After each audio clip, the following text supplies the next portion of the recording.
Hello, Allie. I'm going to promote you to a panelist.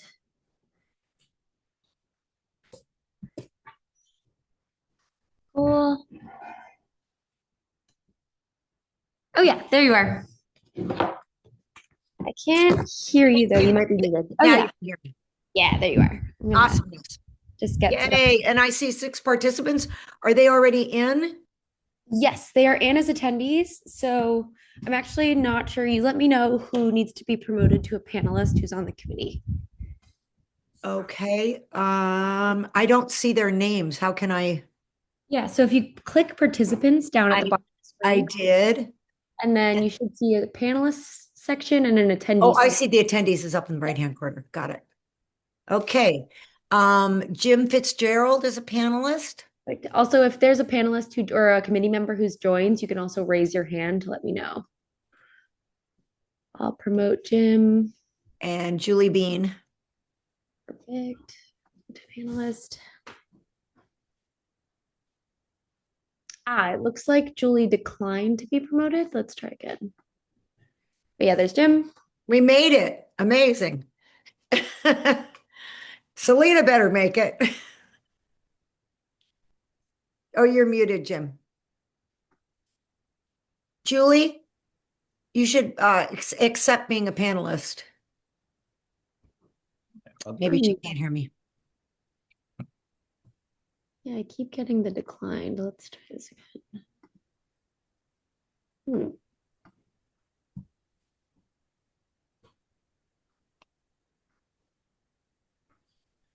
Here, I'll text her. I wonder if it's auto declining because it declines fairly quickly.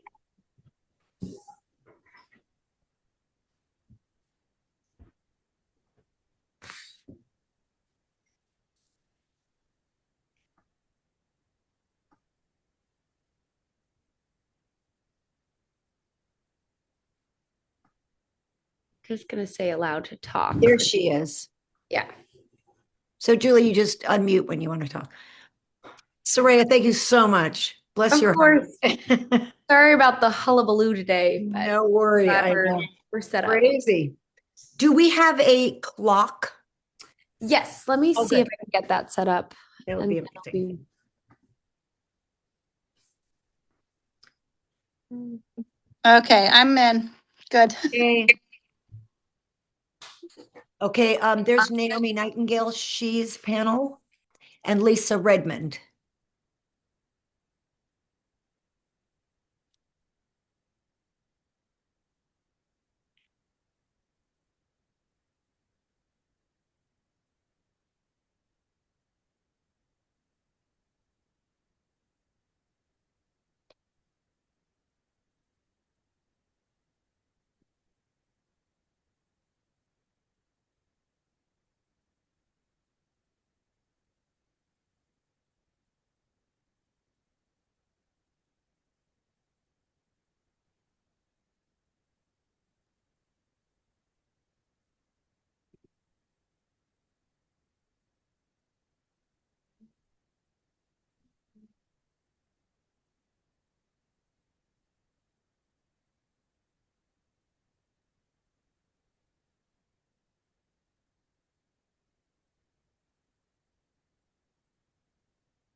Did you promote Lisa Redmond?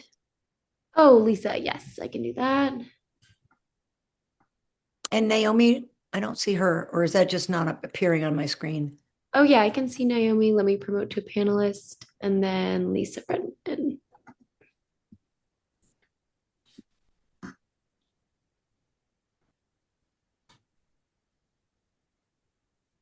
Oh, hi, Yolanda.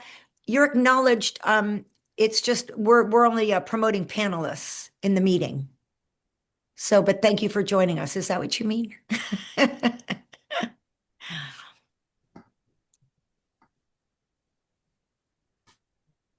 Oh, I'm supposed to type my answer.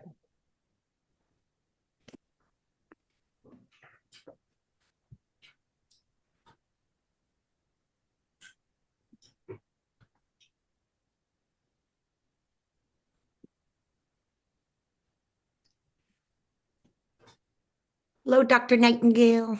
Hello. Long time no see your face. I know.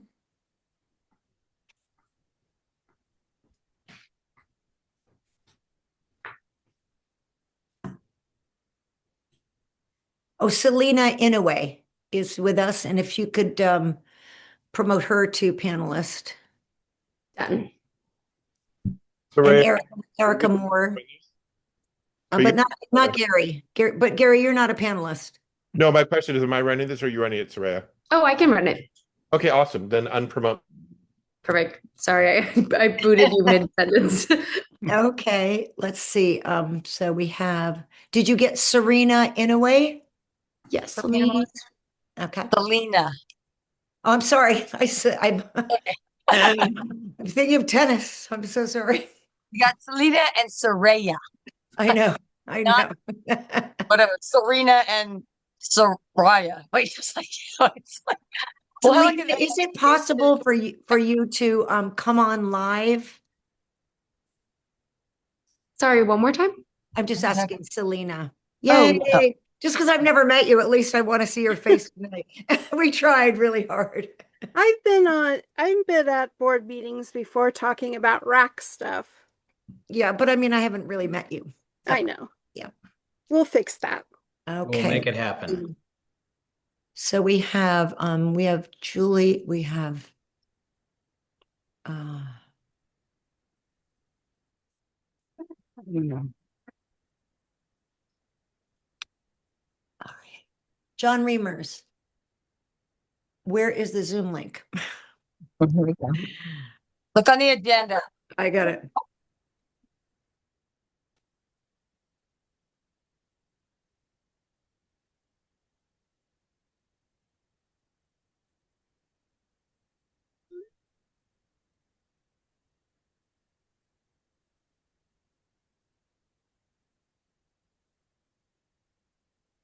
Okay. So we have almost enough people to teach.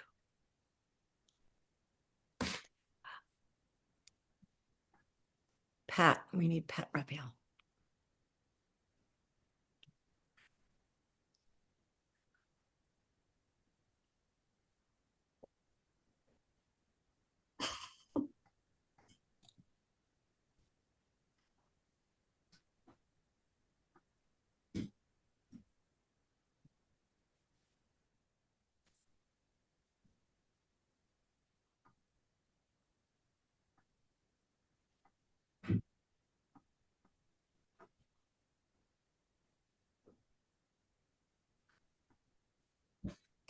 I'm on there. Oh, there. Okay. Do you see Pat Raphael? Oh, yes. Okay. We got you, Pat. Thanks so much. Okay. So that makes quorum. Lisa, Pat, Julie, Naomi. Sarah's meeting was canceled. She's on. Her hand is raised to be let Do you in. see her? Yes, Oh, she's yes. a user. User, perfect. Thank you.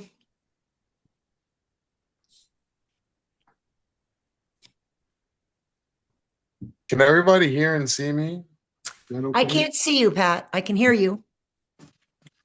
Is Okay, your video camera?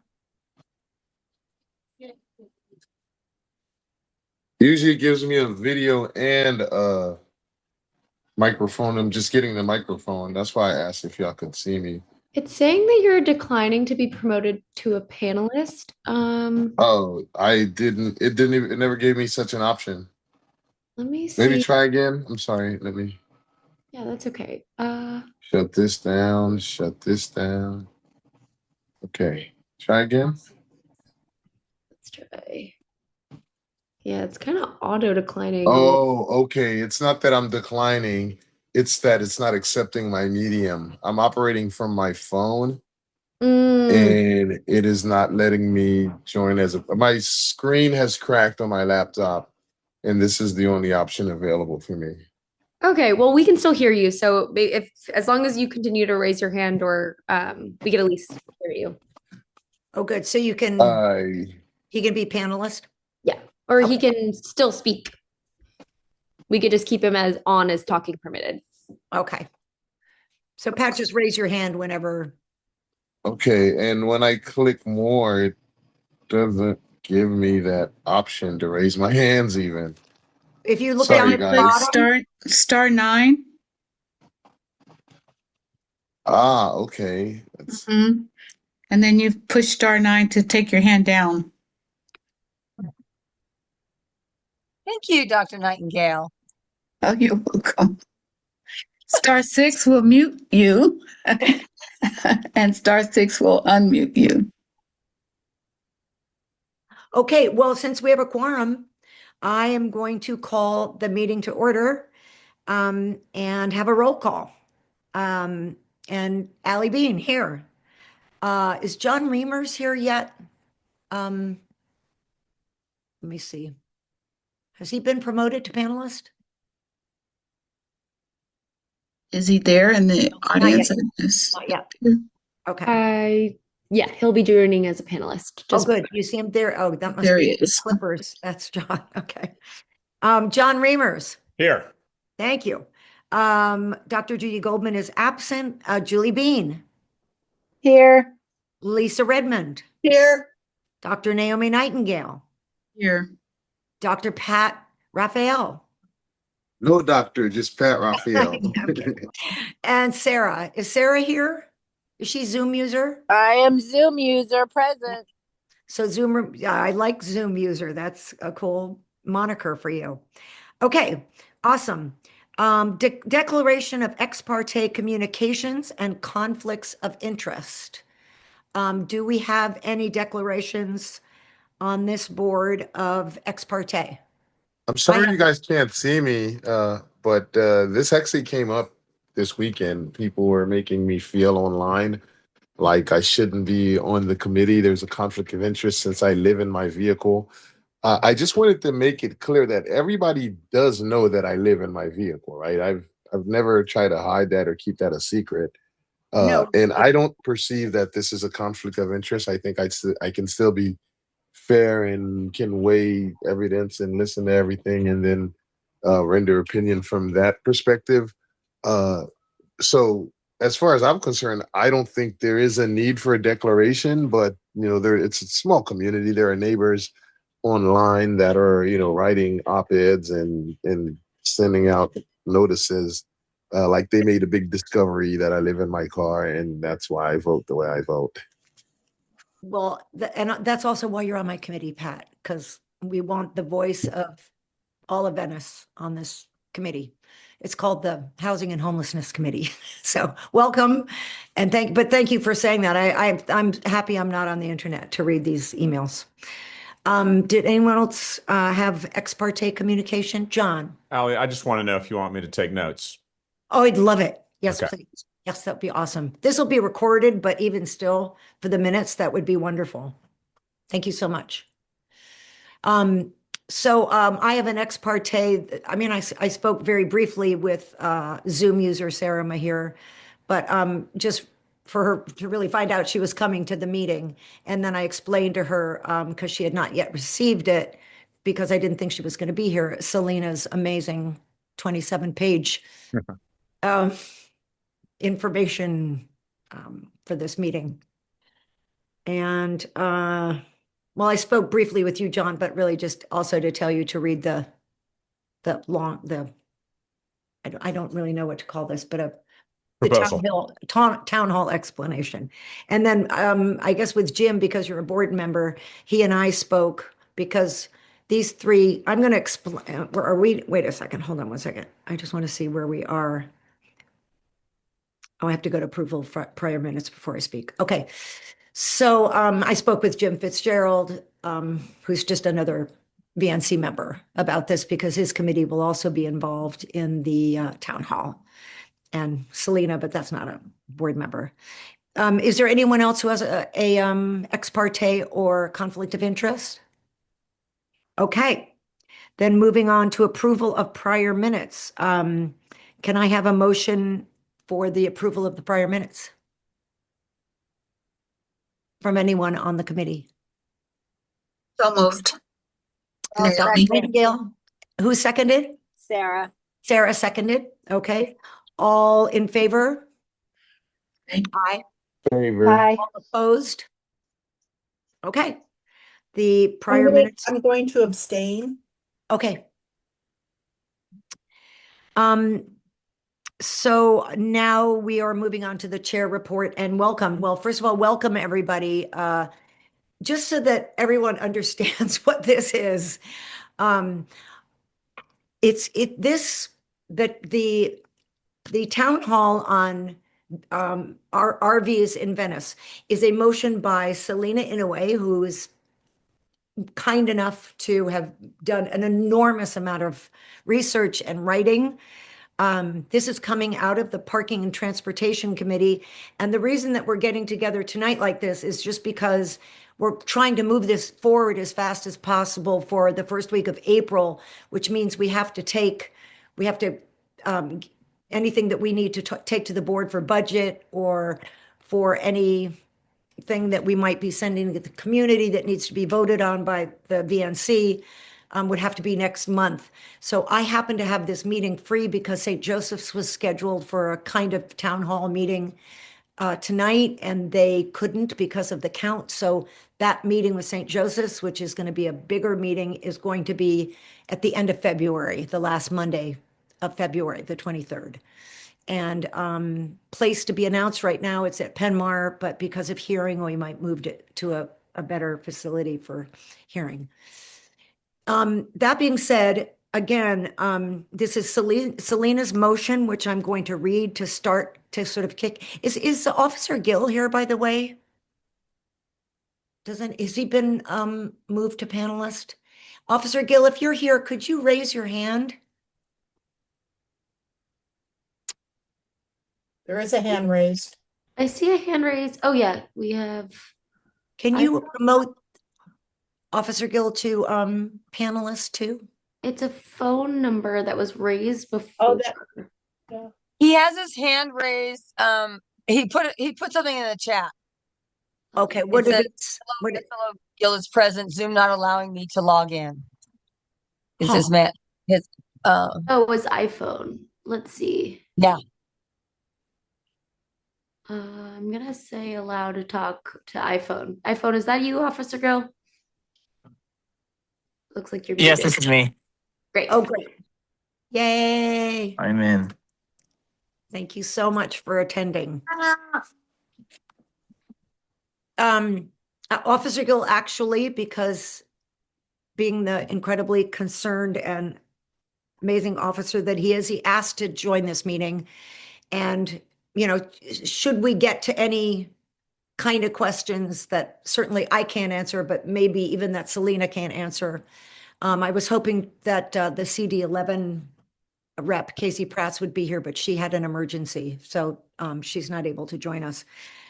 But anyway, to explain to everybody that's here, Selena made this motion. The VNC passed it, I believe, unanimously. Wasn't it unanimous? I'm pretty sure it was.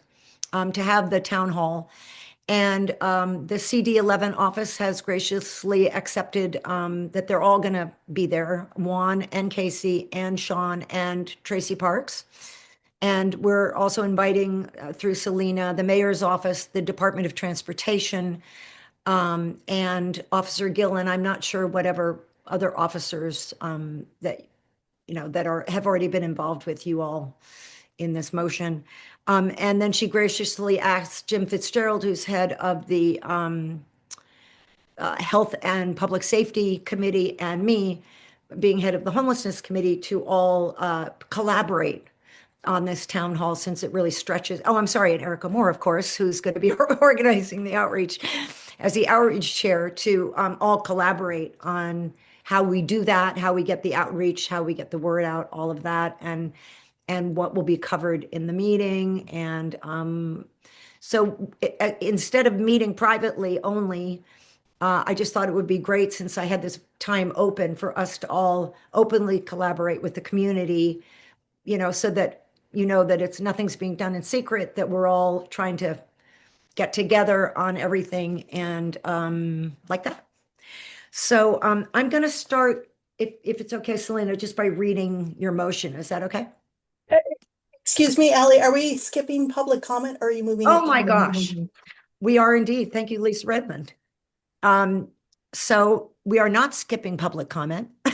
I did skip public comment, but that was my chair welcome.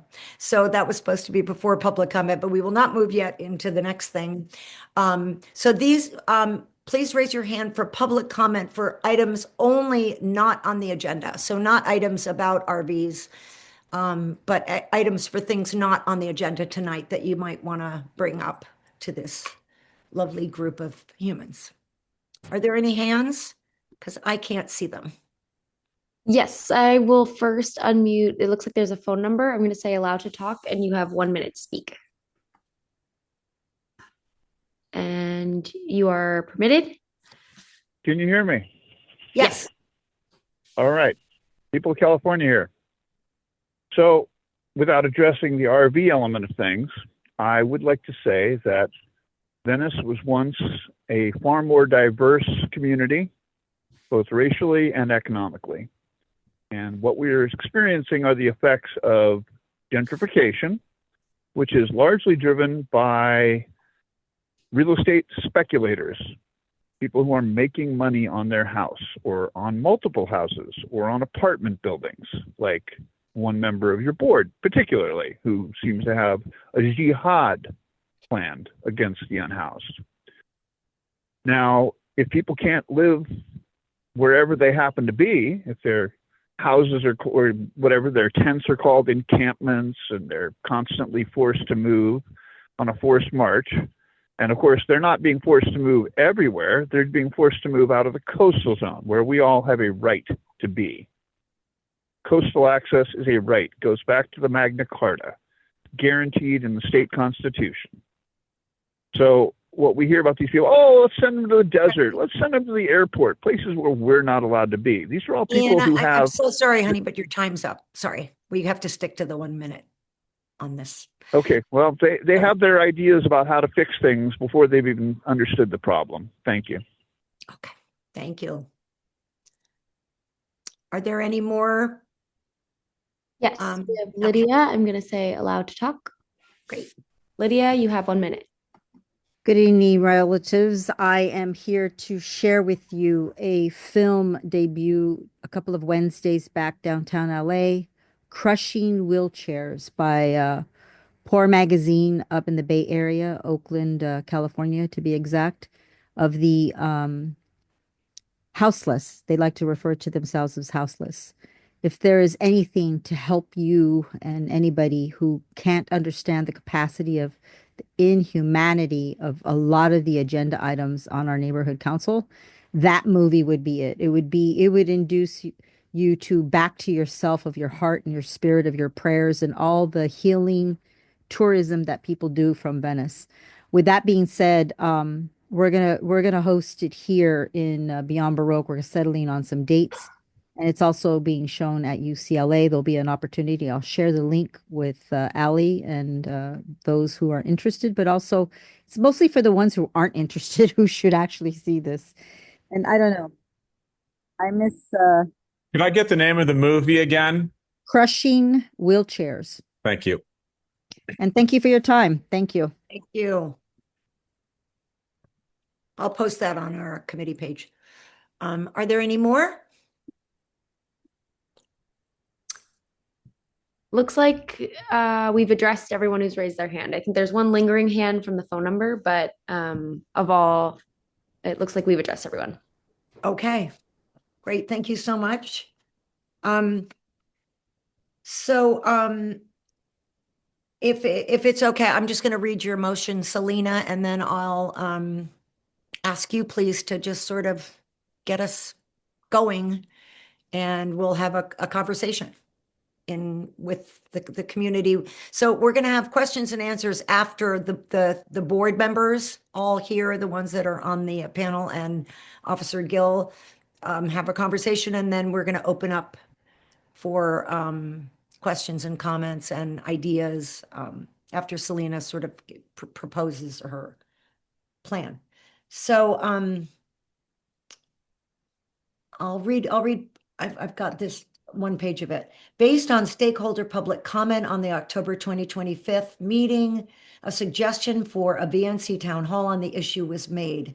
The purpose of this town hall would be to invite LA City and County decision makers from CD11, LADOT, parking enforcement, LAPD, the LA County Sheriff's Office, the LA Mayor's Office, and LA County Supervisor Horvath and Mitchell's offices to participate in a panel discussion on the topic, RVs parked on public streets in Venice.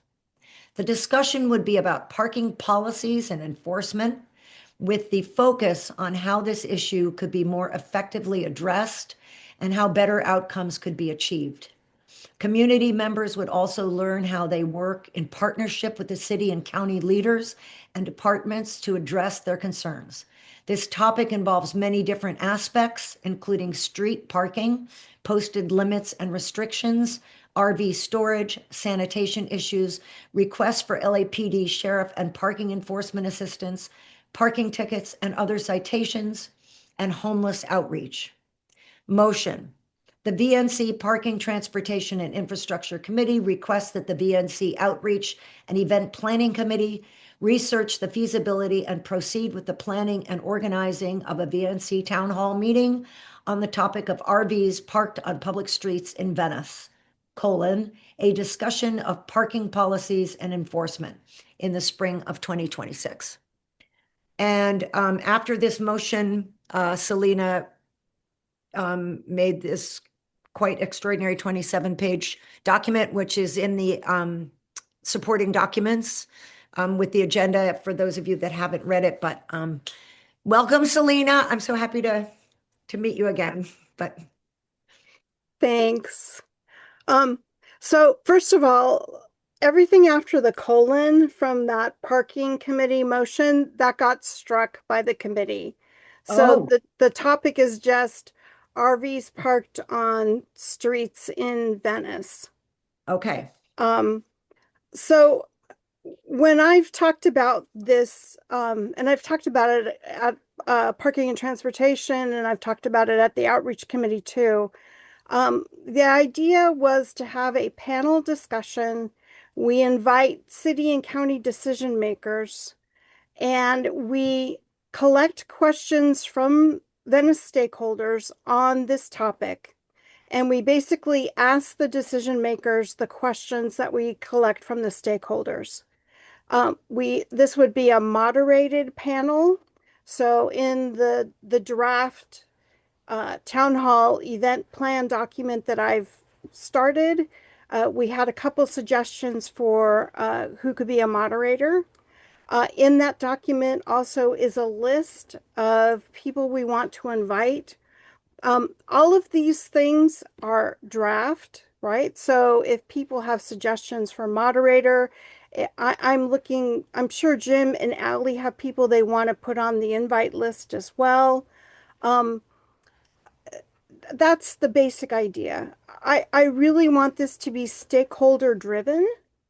And the way that we've been talking about, at least I have with outreach, is to do this is to have a survey prior to the town hall, make sure that it gets out to everyone in the community, housed, unhoused, businesses, residents, people who work here, really hit the entire stakeholder base as well as we can.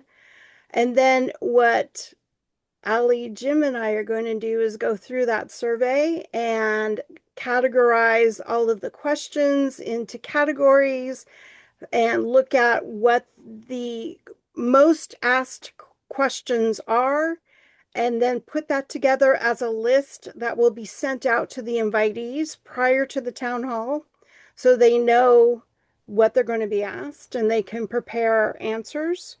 And they're not, you know, surprised by anything that's asked.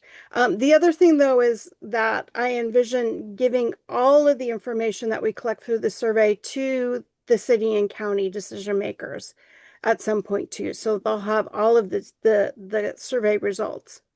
And then we have our town hall, we have our moderator asking the questions.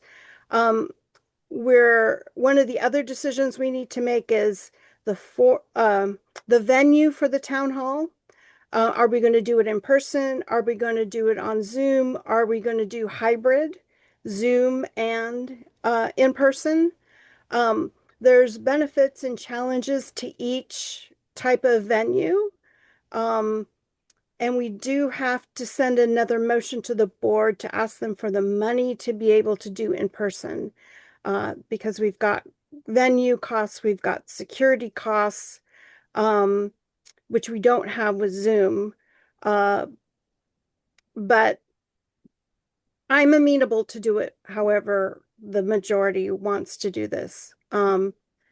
It does make it so that we'll have to push the date off a little bit, but because we could do it quicker on Zoom, but however we want to do this. The other thing we need to decide is based on the results of the survey we get, and then also the content that each committee wants to cover. If we're going to be able to do this in one town hall, or if this is going to be a series of town halls where we maybe pick one topic from the questions each time to ask. I don't know. I don't know how this is going to come together, but that's one of the issues that's also come up to in talking with Erica too about this preliminarily. So I think I've kind of covered all of the highlights. Allie, do you want to allow people to ask questions at this point? Like clarifying not questions? not quite yet. We can have panel questions, but there's two things. When you talk about the survey, in the 27 pages, you had two options. And one was a very detailed survey that you'd written. And then the second was just asking the community for their questions and anything that they wanted to say as well, but also just that people would ask their questions. And so that's something that I think we as a board, I'd really like to discuss. And then the in-person or Zoom thing is something that I feel pretty strongly about too, but I'm only one opinion, but that I'd like, for us to have a discussion about. Yeah, I put two different types of surveys in that draft document. One's kind of a standard questionnaire that has like multiple choice questions, some open-ended questions. And then one's a shorter, more open-ended, trying to just get those questions and get a little bit of demographic data connected to it, so that we can move forward with just the list of questions. Again, it's a discussion about what kind of survey we want to send out. We can maybe work with both of those and pick and choose what we want to do. Or we could ask some of those questions in the post town hall survey, which I do feel strongly we should do. Ask people to take it at the end of the town hall, to get feedback about how they felt the town hall went, what further questions people have. And we could ask them more detailed questions after the town hall too. So yeah, there's a lot of things we need to decide on. And Well, I'm just maybe excited. what we'll do is now, since we're all here and we have the public here to then hear us and then also ask questions after. And I see that people are raising their hands, both Sarah and Lisa. I'd like to weigh in on the survey thing. I don't know about Jim, but I feel very uncomfortable reading your first survey, and then deciding what questions I think should go to these panelists. I mean, I don't feel that that's something that we should have the power to do. I prefer a town hall when people can ask their, if they're, if we want to send written questions ahead of time to the panelists, which I know they'd appreciate for sure, to know what they're going to be asked. I think also, just in fairness to the whole community of Venice who might not receive this survey, because, I don't have social media, for example. I know my grandchildren balk at me, but, I think it's always important too that people that are attending in person have a chance to write out a question. And if it's something that's a duplicate that we've already seen, that's what we did at a couple of other town halls we've had, then we just discard the duplicates.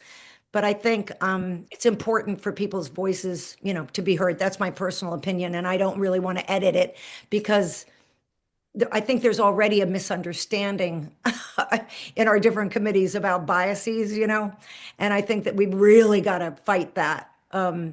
Just that all of Venice has an opinion and that can be heard to these city officials as well. That's just my personal opinion. Okay, so I think Sarah, you were first, and that's Zoom user Soroya. So sorry, I can never pronounce your name, Rabbi. I'm so sorry. Allie, can I ask the secretary make a quick request? Can we try to focus on one of the issues that Selena raised at a time? It seems like you started us on. Oh, that is the issue. survey. I'm so sorry. I'm saying let's start on this issue. Great. Okay. This is the survey. So I don't know if that's what Sarah and Lisa wanted to talk right. about. So that's what I'm I'm wondering. sorry. Yeah, you guys. So Great. let's So let's do the all, survey question first. everybody raise their hands that would like to have to feed into the survey thing. Sarah, is that what you wanted to talk about? Yes. Okay. And I am very much so in agreement with you. I don't feel like, honestly, the survey is the way to go down this route. A few of us have been through similar town halls about homelessness, and not necessarily particularly RVs, but it's been touched on. And I think diving down this slippery slope of surveys, a little bit invasive. I don't know who is going to be then receiving and going over the data, and what qualifications they would have to gather what the real outcome is. And so I would say no to the survey before and after, and really just focus on getting as many questions together as we can. I don't know, are we talking about questions or only the survey? No, questions are the second part of the survey was public questions. Because this is the thing, I want to be very honest. Having been to many meetings, especially as contentious as the unhoused subject can get in our neighborhood, I think it's really important that we also allow time for lack of better words, unvetted or off the cuff questions. I find that it's really frustrating to the public when you show up to a meeting and you're asked to send in a pre-selected question, and then your question is not answered, and there is no time for you to ask that question. And in the spirit of transparency, especially with having elected officials there and the top people in charge, I think it's important that we allow the public to ask direct questions where people are put on the spot and they don't have time to come up with the most politically correct answer, that they are entrusted in this position to give a direct, honest answer to the public. So I really hope you keep that in mind. Hope the public is allotted that. Thank you. Okay. Oops. Sorry, I'm trying to find a more professional sound when the timer goes up. Okay. I think that was great. So I guess Lisa's next. Music. That's good. Yeah, I really, first of all, don't quite understand what we're doing here this evening. So are we breaking this down into the three main areas of opinions on surveys, locations, and format? I really don't, are we making decisions tonight? What I really don't understand is possibly, because there's three committees involved, why wouldn't the people that are invited here tonight as extra panelists and stuff, Why wouldn't you guys just set up a subcommittee That's and right. do the planning and just say, here you go? And then maybe come back to each of the committees to fine tune their opinions or something. I also feel we should be hearing from the public first before the committee is weighing in. What are their opinions on a survey? What are their opinions on this and that? So, I mean, I have a lot to say, but I really think we should also hear from the public first, but I would like to know what the format is, why we're not having a separate committee that is making these decisions tonight. Honestly, it was just in the spirit of transparency that we're doing it with, I thought it was a good idea to do it with the stakeholders here. To just an opening, and then Okay. we'll obviously go and have, meetings about planning it, but that was. But I don't understand, Ally. So then is this meeting going to be replicated at public health and safety and then and again and again? That's what I'm trying to understand. No, we're working who's in making collaboration. decisions? Who's making the decision of where the location is? Are we doing a survey? What are the survey questions? Those are what I'm trying to understand.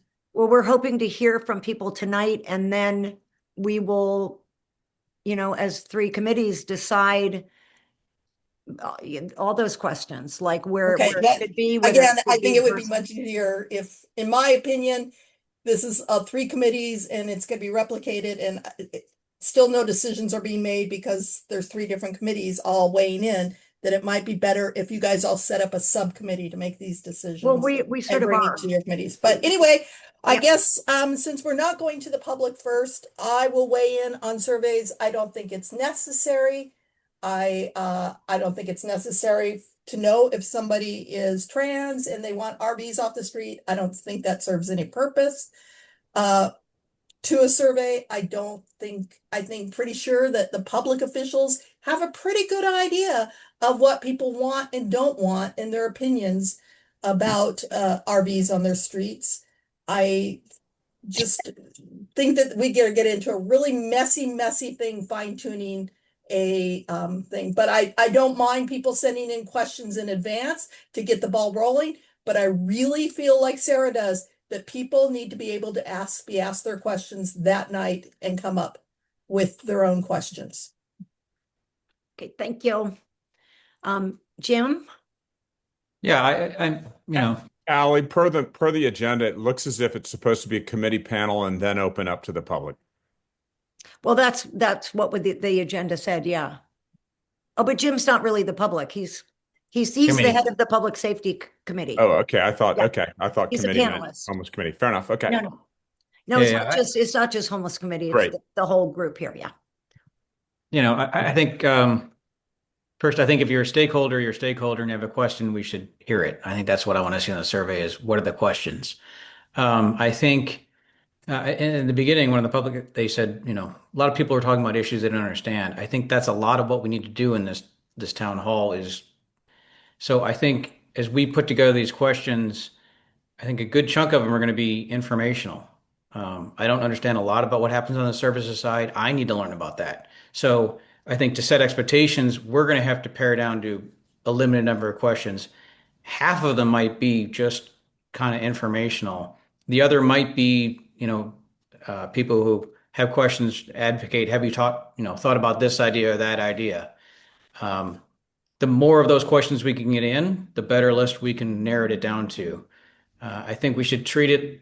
I mean, the first town hall is a lot of informational. Hopefully, some of those things take off, and maybe we do a follow-up survey, and that spurs us to do a follow-up town hall or something else. If we get a lot of survey responses, say, "What about this question that came up?" Maybe we drill down on that later. So, okay, thank you, Dr. Nightingale, and then I'll get back to you, Selena. I think that it's really a really big issue that's been talked about so many times before. So we know that there's still a big divide about what people really think and feel and want in terms of RVs parking. I like the idea of this committee coming together, and hope that it's representative of your larger group, that each one of you here that is a member of the other committees can go back and say, here's what it is that we've been talking about, and here's some ideas about questions. But always, I think the community needs to be involved. I like the idea that Jim said about putting together some information just as an introduction, because sometimes that's what the community wants to know is, where are we now with this? What are the current laws? What are the positions that have been taken by our leadership? And then after you get those introductory and informational things out of the way, have people with their questions. Yes, they can send questions in. I do think that people should be able to ask questions that are not part of what have been categorized, but understand that everybody, even if their question is not exactly what somebody else has said, they will want to say their particular question. So it means that a lot longer meetings. So it depends on, I heard Selena say whether it would be a one day or one time or a couple of series of meetings. And that would be a decision that would need to be made, because otherwise we could be there for a very long time. But I do think it's important that the community does get to ask their questions, but sometimes they're the same questions. And so you can have people categorize the questions so that if they're in a certain area that people are questioning, and then have people ask questions that are unique and not exactly, not part of questions that have already been answered. Thank you. John? Yeah, I'm now duplicating what Dr. Nightingale said. I think we can have questions submitted ahead of time, as well as questions printed on the spot, and a committee, maybe a member of each committee or whatever, some group, vet the questions or streamline the questions so we're not getting them over and over again, just in the interest of efficiency. But I don't think it's an either or. We should invite questions ahead of time, and then group them together, so that the top 4 or 5 questions, as Jim said, are probably going to be informational, and we can get all that kind of done. And then people do need to, there's going to be people repeating themselves and needing to be heard and so on. And that's all part of a public meeting. So I think we need to be sure to allow that. I'd also like to support Lisa's point, and if a motion is appropriate, I think that we should have a subcommittee of the 3 committees involved, with the chairs and maybe one additional member who's a volunteer or whatever, who'd like to make these decisions. Because otherwise we've got a lot of cooks in the kitchen, and it doesn't seem very like a worthwhile use of 3 committees' time. I think that's a great idea. Thank you. Erica. Jim, is your hand back up, or is that just still up? Oh, there. Okay. Erica. Hi there. I just wanted to share a little information. Some people are familiar with this and some are not. As the outreach chair, when I was in the parking, transportation and infrastructure meeting, and I was there when it was talked about, hey, we should maybe do a town hall because of all the different information. There's misinformation, there's duplicate information, there's overlapping information. It's very clear that everybody is not clear on what can be done, can't be done, would make sense to do or not make sense to do. So that's when I suggested this approach, that possibly doing a series, because to me, there are these different committees that do have. We're not on that question though, Erica. We're talking about the whether to have a survey or not. Okay, so as far as the survey goes, okay, for me, that would be something that would generate, I feel, topic-wise from the different committees, not necessarily collectively of the committees, because I think that there's questions that are more geared towards specific committees. So that's you can keep talking because we're resetting the clock. You just started. Okay. Well, so listen, I want to stay on topic, but unfortunately, by interrupting me right there now, kind of interrupted my train of thought. So because it's okay. I know that's not what your intention was. But so what I'm just trying to do is do a picture of that vision, so then people can consider that when they're thinking about what they're what they are having to say. Because, for instance, by having the series, it would be that it is more informational, and that is gathered from the input from people, like through a survey. And I just want to say this up front: any survey that's created has to be vetted or has to be approved by our board. So I just want to throw that out there because I know there's been a lot of confusion about that. So just know when we're talking about that, this is not something that would happen in a vacuum and just be out there. But I also feel it's important that people can ask live questions. And I think that each one would be set up so that you would have those components. But anyway, that was part of the part of my reasoning for that type of approach, because I think that we do need to gather information. What's the best way to do that? Yes, it's true. Not everybody's on social media, so some things need to be done manually. They can be put out through different organizations, things like that. So I'll do my best to participate and with Soraya to do that. Whatever comes out of this and is decided upon, we'll do our best to help facilitate that. Okay, awesome. I'm just wondering, Selena and anyone else, do you think maybe we should deviate from the way that I put it on the agenda? And since we're going sort of topic by topic and we're on the topic of surveys, to take public comment on that question and do it that way? Us speak and then stick to, so that because there's someone. Okay, great. So I saw that Lydia, you had your hand up. I don't know if it's about this, but if it's okay, we're going to move to public comment on the idea of should there be a what did you call it, Selena? A pre-town hall survey to collect questions from stakeholders to ask the decision makers during the panel discussion. Can I just say one thing? Sure. I have also been a little bit confused about how we do this planning. And like you, I want to be able to do it publicly and be transparent and have stakeholders come if they want to give input or public comment while we're doing this. My understanding from the bylaws and the standing rules is that outreach is in charge of town halls. And so I had been under the impression that the outreach committee might be organizing our meetings for us and doing it under their committee. And I was hoping Erica was going to mention that when she talked, because actually I think that's a bigger issue if we can solve tonight, we probably should. Because without a way for us to meet and do this, we need kind of a vehicle to all jump in so we can continue the planning. Okay. Can I address that really quick? Because I agree.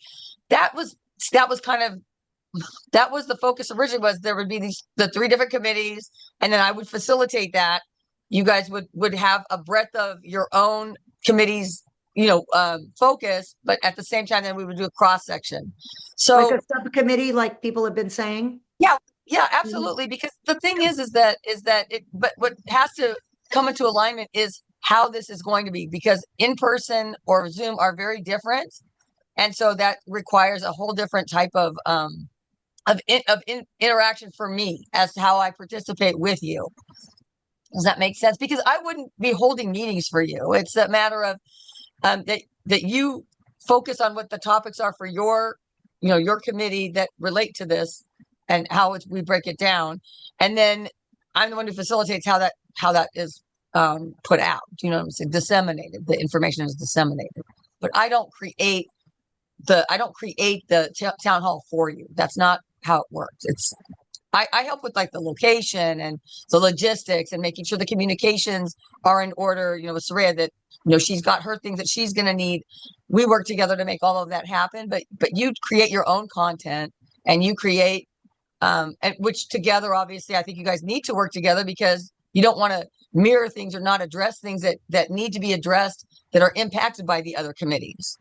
You know what I'm saying? Like if there's a law passed, so that does prohibit certain actions that can be taken, that needs to be considered when you're planning your content around that. Otherwise, you're saying things that won't make sense, that would be contradictory. Erica, I understand your point about, you facilitate and in the organization, but maybe because this is such a unique situation with so many committees involved, that you, because it is a function technically of outreach, that you would host the planning meetings for this. Okay. And still, it would be an outreach meeting to plan, special outreach meetings for the planning of this event. And then that's where then Jim would come, Allie would come, Selena would come, and then you guys would organize. You still aren't planning the event. They would plan together, but Jim took out Format. the words right, which I've been saying all week. There's just too many cooks and too many decisions that got to be made. And I think it would be far easier because already tonight we've had lots and lots of repetitive comments. Yeah, I'm not sure that we've established that we need another public meet. I think that if the chairs get together and discuss this thing, if items come up that we need public meetings about, we can do that. But I think we've got that outline. We're pretty close to what we want to do. So are you think we're making all the decisions tonight, Jim? About No, not tonight. I think we can take it offline. There's a lot of work we can do here. This is No. all logistic stuff. It's not, we're not Well, we have to make creating decisions motions or anything like that. publicly about in person, not in person. This is what the public needs to weigh in on. Right. Whether we're I don't think that's survey or not. established. I think that that's a logistics question. That's if we, yeah. If I have a committee meeting, if I have it on Zoom or I have it in public, I don't have a public meeting to talk about that. Lisa, it's my understanding that when you have a subcommittee in the BNC, which is what we're talking about making here for planning, it is open to the public, isn't it? I mean, It would Naomi, need you to have a be. subcommittee that was open to the public, wasn't it? Meetings are open to the public. It was, All yeah. the meetings are open to the Yeah, public. yeah, all Yeah. meetings. Yeah, but Jim just said he would have the chairs get together and discuss it basically privately offline. Yeah. We can't Yeah, do that. if we can't accomplish that, then we can do a public meeting, but I don't want to overcomplicate it. I No, don't you think it's can't. You overcomplicated. can't have a private meeting with three Anyone chairs about what we're going to decide for the public. That's what we are here to do publicly, in a sense, tonight. So whatever you We can want have to. a private meeting about logistics and scheduling and all that sort of stuff. Let's get that all done. Well, except I'm not a board member. Yeah, And but I don't know if Robert rules would prevent us from meeting because I'm not a board member. The we're three of not us creating motion. privately. We're just No, setting up that- an event that was authorized. Selena is on the committee that's part of the sub planning committee. It has to be public. If it's just a couple board members, then it can be a private meeting. But with Where Selena does that say and that? Officer Gill, and if we're bringing in somebody from I don't Tracy's understand that, office, Lisa. Could you explain that again? Because I don't. if there is just a couple board members, they can meet privately to plan simple logistics. But if it involves somebody from the community, a community stakeholder like Selena, it does have to be a public meeting. And She's Helen, a committee member who's been but she's not a authorized by our board chairman. member. I mean, And for the sake of It's transparency, we should be Lisa, doing all isn't of it a this Brown with the Act public. thing? I'm pretty sure it's. Yeah, it is a Brown Act. It's in the Brown Act, Jim. I think that it's. there's nothing about this in the Brown Act. So maybe we Somebody can ask calling Dunn. Penmar to say if you're available doesn't need to be a public meeting. Yeah. However, us making decisions like, yes, let's do it publicly. Yes, let's do it on Zoom. Yes, let's do this. Let's not do that. None of those public things are a Brown Act. transparency we owe to our stakeholders to be part of that decision-making process. And Selena said it best at the beginning of the meeting that this should be a stakeholder-driven event. And there's been so much chatter on next door for the last couple of weeks. People are excited about this. We should we owe it to our stakeholders to let them be as involved and participatory as possible. Selena, are you cool with it being open to the public? That if we have a little subcommittee? I Okay. am. And the other thing I wanted to say is if there's a confusion about this, maybe we should just ask Dunn for their opinion about how we're supposed to handle this. I'm not trying to create obstacles here.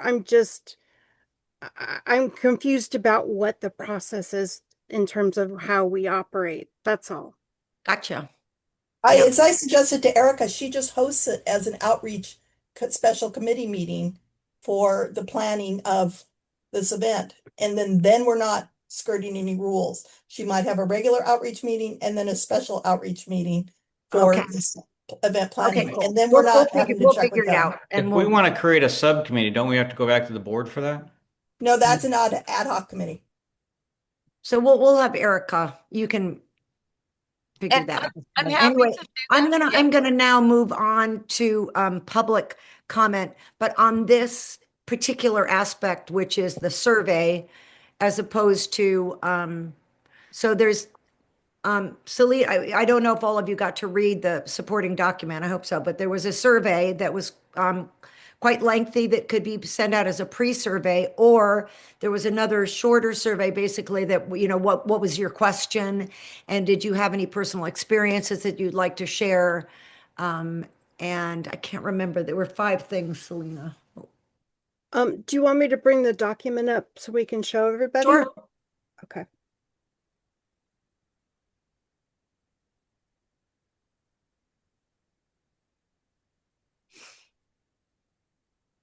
Okay. So there's 2 sample surveys. This is the first survey. I'm just gonna scroll through it slowly so you get the feel for it. And you can access this document online at the committee page under supporting documents for this meeting. Yeah, because it's hard for people. I just got a couple of texts. It's hard for people on their phones to read this. Yeah. Yeah. It's basically a standard multiple choice But questions. you can read it yourselves if you just go to the committee pages in the supporting documents. I believe there's 18 questions, so it is a little bit on the longer side. There is an open-ended question that says, please share what one question you would ask city and county policymakers about RVs on the street of Venice. Again, and also this is a draft for discussion purposes. This is not a decision anyone's made yet. Okay. Then the second one is a streamlined survey specifically focused on getting questions for the town hall. There's, I believe, 5 questions. They're all open-ended. Asks about what question do you want to ask? What additional questions or topics do you want the decision makers to address? Have you had any personal experiences or stories related to RVs on the street of Venice? Do you have any ideas or solutions for what could, how this issue could be tackled? And then there's one multiple choice question asking for areas of highest concern or interest. And then there's an optional 2 questions about you, asking about what kind of stakeholder you are and what zip code or neighborhood is associated with your connection to Venice. Allie, do you want me to leave this up or you want me to take it down? You can take it down. It's okay.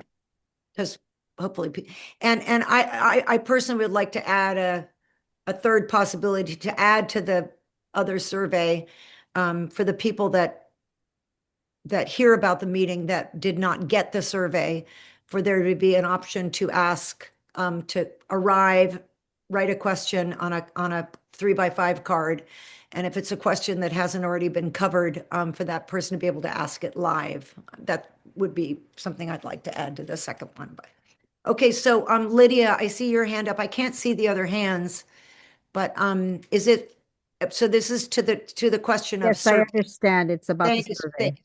Yeah. We're missing a really big opportunity here because Jim said something incredibly poignant about knowing and not knowing. And thank you for admitting you don't know, because there's a lot of people that don't know what the services are. And I think that there's gaps and pockets where we can actually help the compassion come back to our community about people, period. And at the same time, what doesn't exist anymore? Because every year you have to go through and see who got the budgeting for some of these services. We are all coming out of the debacle that the county and the city did with billions of dollars. I forget, I lost count, but we're already seeing that the people are being charged. So instead of the who knows what and who knows best, an ego walking through the door. I think you have an opportunity to provide some workshops. That's what the students do in college. That's what the students do when they want to pull their political power together, when they're first learning how to vote. And I think we can pick up a bid for their from their charge and be influenced and learn from the youth. So, point of view, premature to have a survey. Maybe in the beginning, what is it that you want to learn? What do you want to take away? And then at the end, the debriefing and continued dialogue. We need dialogue. Thank you. Thank you, Lydia. Can anyone see the names of the hands up? Because I can't. Yeah, Oh, I can read them out to you in order. The top is Gary Pearl, VP. Gary, about You're the survey? Hi. Okay. Gary Pearl, Vice President, Neighborhood Council, presiding chair. I want to clarify something for Selena and for everyone. The Brown Act doesn't If apply. it's about the topic though, Gary. It is. It totally is. Okay. It's about the I survey? know. Yes. Yeah. Okay. Okay, great. Involves the survey, it involves the meeting. Selena does not count for the Brown Act. Only legislative body members do. A majority of legislative body members, totaling at least 5. That's for your clarification, so it doesn't come back again. That's how it works, Selena. Now, I have like 4 different questions for you guys to consider as clarification. The first one is, I just lost my train of thought. Sorry. God, sorry. Okay. One is the use of the outreach committee. I'd really like you to clarify the use of the outreach committee. You tried just now, but are they doing the promotion? Are they doing the surveys? Are they doing the collection? Who's creating the information flow? For clarification, because you're doing a survey, how will the board use that? And then for clarification, I'm trying to understand which body would formally host the actual town hall. And that's it. That's it for this set of them. Okay, thank you. Next, we have Nick. You're now allowed to talk. Yeah, I had just a couple of comments. With the survey, I've done surveys in the past. I think you want to limit the number of questions to 10. And I would make them a yes, no, or undecided in terms of whatever you're asking. I would eliminate the open-ended questions only because people have a tendency to just to go on and on and on, and they lose their value. What I would do though is the open-ended questions that you have, I would create that into some kind of a fact sheet. So you would have your survey and then some stated facts that you want your audience to know before the meeting, or you can put it up during the meeting, however you want to do it. But the survey, I would limit to 10 questions and take your 10 best. I think Selena's done a great job, whatever the top 10 are, that's what I would ask and put them in a yes, no, undecided format. You're talking about the first survey, Nick, the big one. Yes, yes, yes. Thank you. Next, we have Manny. You're now allowed to talk. Hi, everyone. So a couple of things. Really amazing job on the proposal. I do think the survey should be important because everyone's not going to be able to attend. It should be a little bit smaller, and it should be allowing people to ask a question. However, you can put a character limit on how many characters a person can type to keep it short. And then I think that we are wasting a lot of time here because it's already been over an hour, and this could be simple by just having a committee just plan everything and then just get it done because you're just doing the logistics. Thank you, Manny. Next, there's the 310 phone number that ends in 521. You're now allowed to talk. Yeah, can you hear me? Yep. Okay, great. People of California here. So when you're doing a survey, the problem you're going to have is that this neighborhood council, at its best, before it was even this neighborhood council, when it was the grassroots Venice neighborhood council, destroyed by the city because it was too representative of Venice, you have the problem that only a small number of people are going to be responding, even knowing this is occurring. So what you're going to get is a large number of people with an axe to grind who, you know, are demanding potentially totalitarian solutions. And, you know, we're not a democracy, we're a republic, and people's rights aren't up to a democratic vote. So yes, no, or whatever kind of survey is good for a vote, but it's not good for discussing issues. And I don't think that's very beneficial. As far as the Brown Act goes, all public meetings must be public. And the neighborhood council system operates under the Brown Act, and the committees do as well. And if you're doing something besides, you know, confirming someone's availability or whatever, if you're making decisions that are then going to go to the board or whatever, that is inappropriate to do privately. And I would say that in terms of a meeting, public better than Zoom. And as far as surveys go, you know, I can't see the survey question while I'm on the phone here with you, but you know, I think the answers you're going to get are going to be dictated by the limits of people's information and who's answering them. And unfortunately, you know, it's not anything that Outreach or Erica could affect. Only a very small number of people in Venice knows. We'll have to Okay, move that's on. fine. Thank you. Thank you, Ian. Next, we have, let's see, Clark. You are now allowed to talk. Can you hear me? Yes. Right. I have some comments and questions regarding Selena's panelist invitation list. We're talking about the survey though, Clark, and not that yet. Well, I think this bears on the survey. Well, it's about whether or not we should have a survey. That's what this section was about. What kind of survey? Well, the survey, though, relates in part to the questions that are to be asked and the people who are to appear on the panel. Isn't that correct?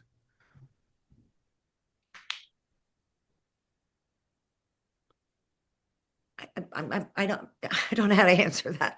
I mean, we're talking about the survey, not. I mean, we're talking about the survey, but we're talking about the survey. Clark, just make a comment. Just make your comment.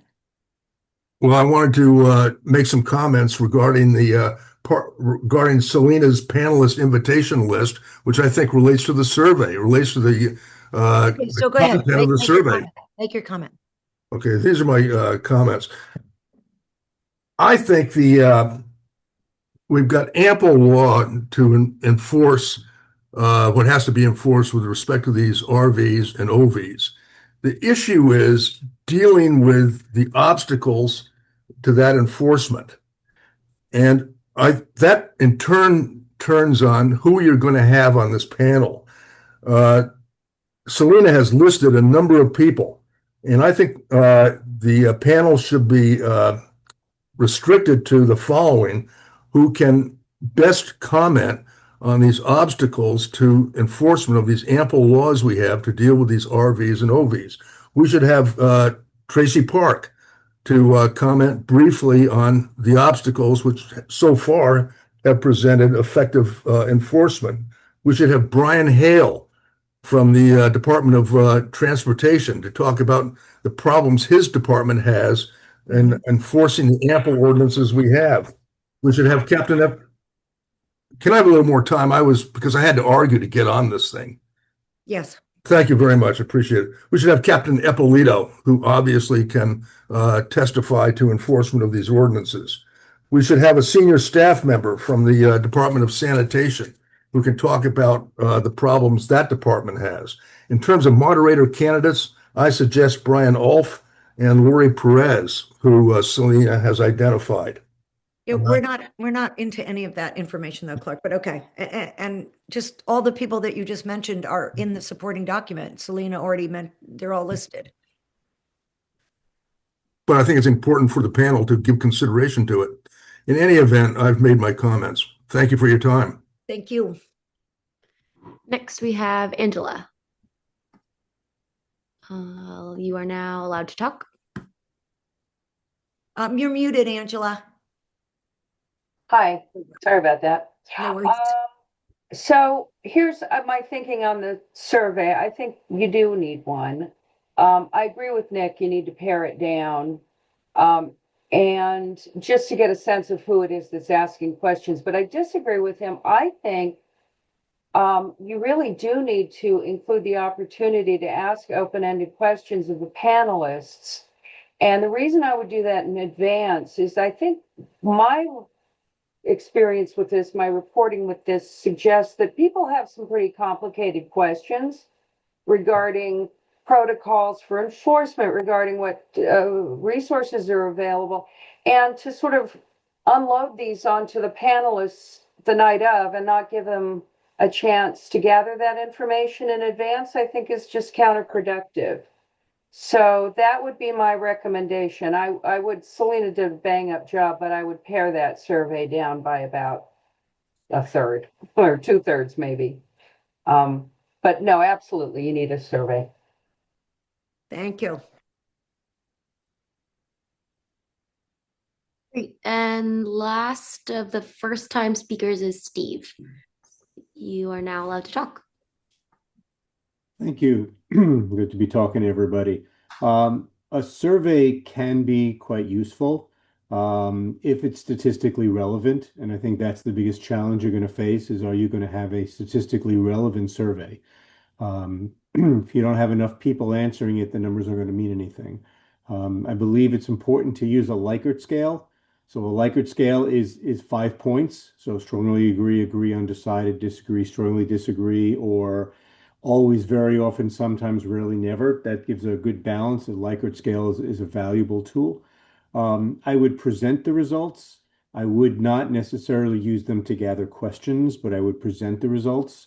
No open-ended questions, as Nick had suggested. And I think the most important thing you're going to have to do is you're going to have to not assume that people understand what everybody in this group understands.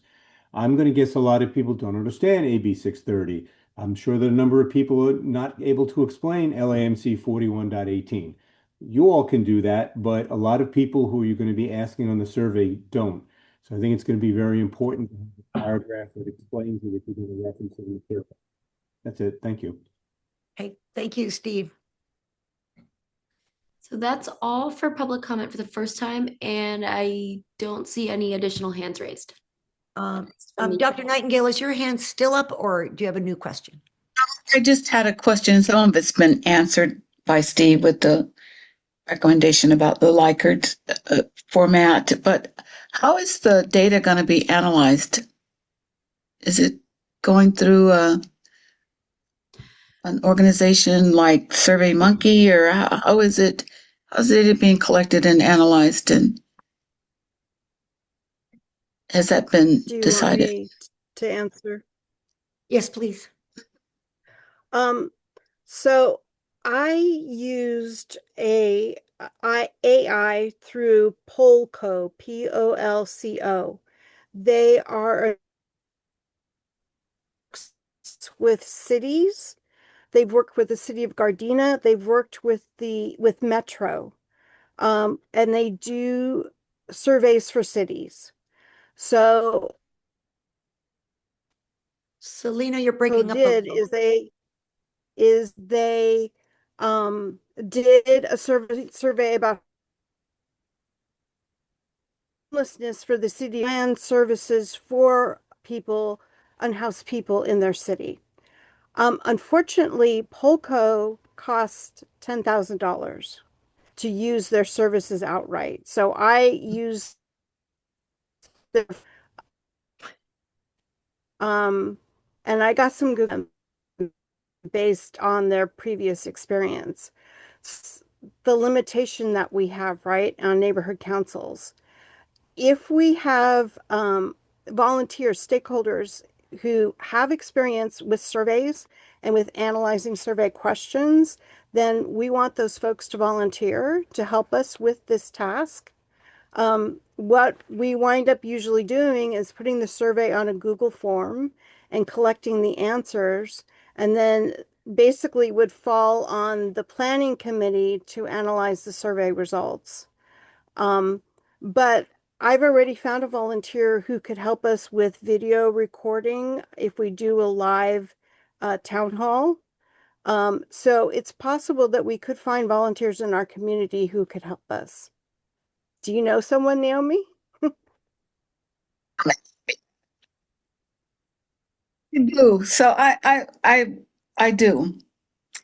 I was asking because when you ran through the survey, I saw different questions, different formats, just different lengths of questions throughout the survey, which makes it kind of difficult because it doesn't seem there's the consistency there, so that the model would fit, you know. So, but I'm happy to help any way I can. Allie, it looks like we have two more public comments actually. CC is one of them, and then Yolanda is the other one. Okie dokie. Cece. Let me. CC, you're allowed to talk. All right, great. Did I do it right? Unmuted, hopefully? Yep. Okay, good. I appreciate all the work that's being put into this. I can tell from the lengthy document Selena has put a ton of time into it, so I very much appreciate all of that. Amen. I know we've spent probably a half hour talking about surveys, which is helpful and important. It's a great place to start, but I think, as Lisa said, and I think Sarah said, and Ali said as well, at the end of the day, the questions need to be asked in person, in a room with the panels, so that it may have been Jim who said the honest answers come out when the questions are asked. I mean, people want to know, are services actually being offered? People want to know why restrictions are not being placed on vehicles, certain vehicles, but not others. People want to ask their very specific questions. So a survey will be a great start, but at the end of the day, that can frame up where you want to go, but the questions will come from the folks in the room that are the community that needs to now get to this Q&A session and start asking the decision makers and the policy makers how things are going to get done. Because our experience as stakeholders is they all point at each other, and that's what we want to undo here. Thank you. Thank you, Chris. Was there one more? Yeah. Look, Yolanda. Yeah. Yolanda. Yeah.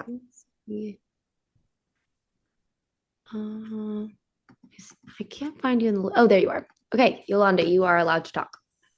Can you hear me now? Yes. Yep. Yes. Okay, good.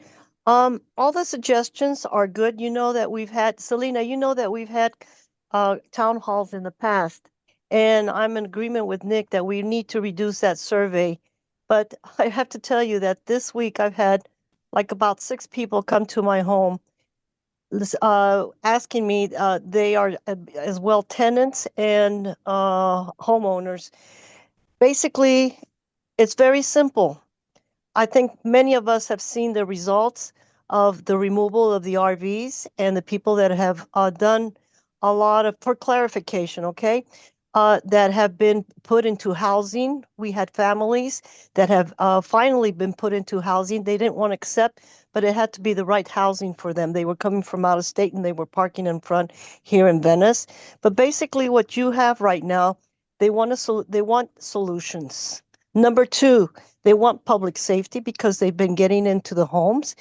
3, they've been ticketed because when the trash comes, they have to remove their cars if they don't have a parking space, because a lot of the small cottages don't have parking for them. They have to park in the street. Then they question why the RVs are not being ticketed and they're still out there. Number 3, what kind of an enforcement is going to be applied?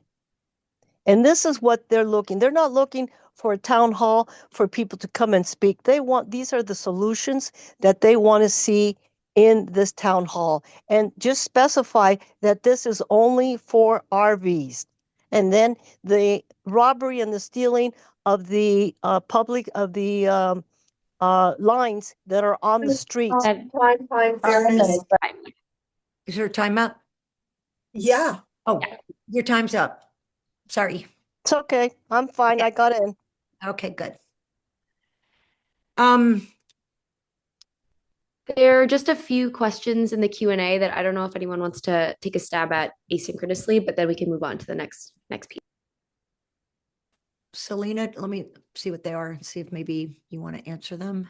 Yeah, there are just some questions about conflict of interest and some conversation about Brown Act things, but um, yeah, we can type them up.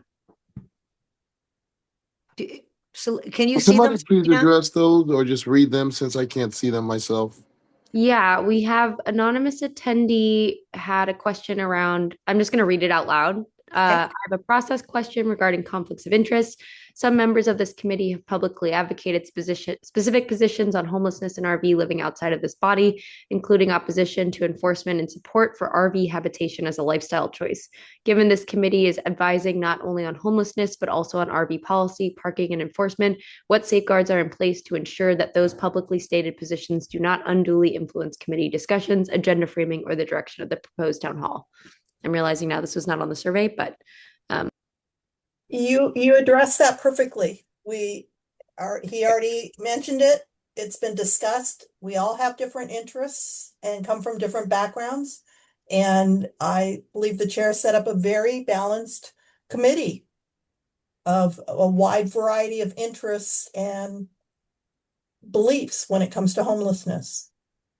And I'll just jump into this is Sarah Mahir, committee member. So just to clarify that comment or statement, while we all have personal beliefs, and I have very strong personal beliefs, when I am on the committee and performing my duty on the committee and performing my duty as an elected member of the neighborhood council, I vote for stakeholders. I always vote for stakeholders, which is why I voted for this town hall, which is why I want your voices to be heard loud and clear in the public, unfiltered, directly to your elected officials and people that you want the answers to as to what's going on with the RVs. I want you to have unfiltered, direct line of communication to those people to get your questions answered because I represent you, the people. That's it. Okay, so Selena, I mean, I think at the end of this meeting, you, me, and Jim can talk, and Erica, about setting up a subcommittee, which I think is the major thing that everybody's saying that we definitely should do, which hopefully that's what this tonight was supposed to be the start of. And I just wanted tonight to be in the public so that we'd hear everything that everyone's saying about how they'd like us to do that. That's all. And I think, I think it'll be relatively easy to do. We can talk just in terms of the survey. The one last thing would be the timing element. We may not be able to get this town hall the first week of April if we have to get a survey out and analyze it. You know what I mean? But we And approved by three the of us board. can talk about that, huh? And approved by the board. So it's a timing thing, but we can talk about that later. The other thing I thought maybe that we could open up first to the board here, the panelists, and then to the public. I think that other than the survey, the second thing would be to have it on Zoom or in person. I think that's the other sort of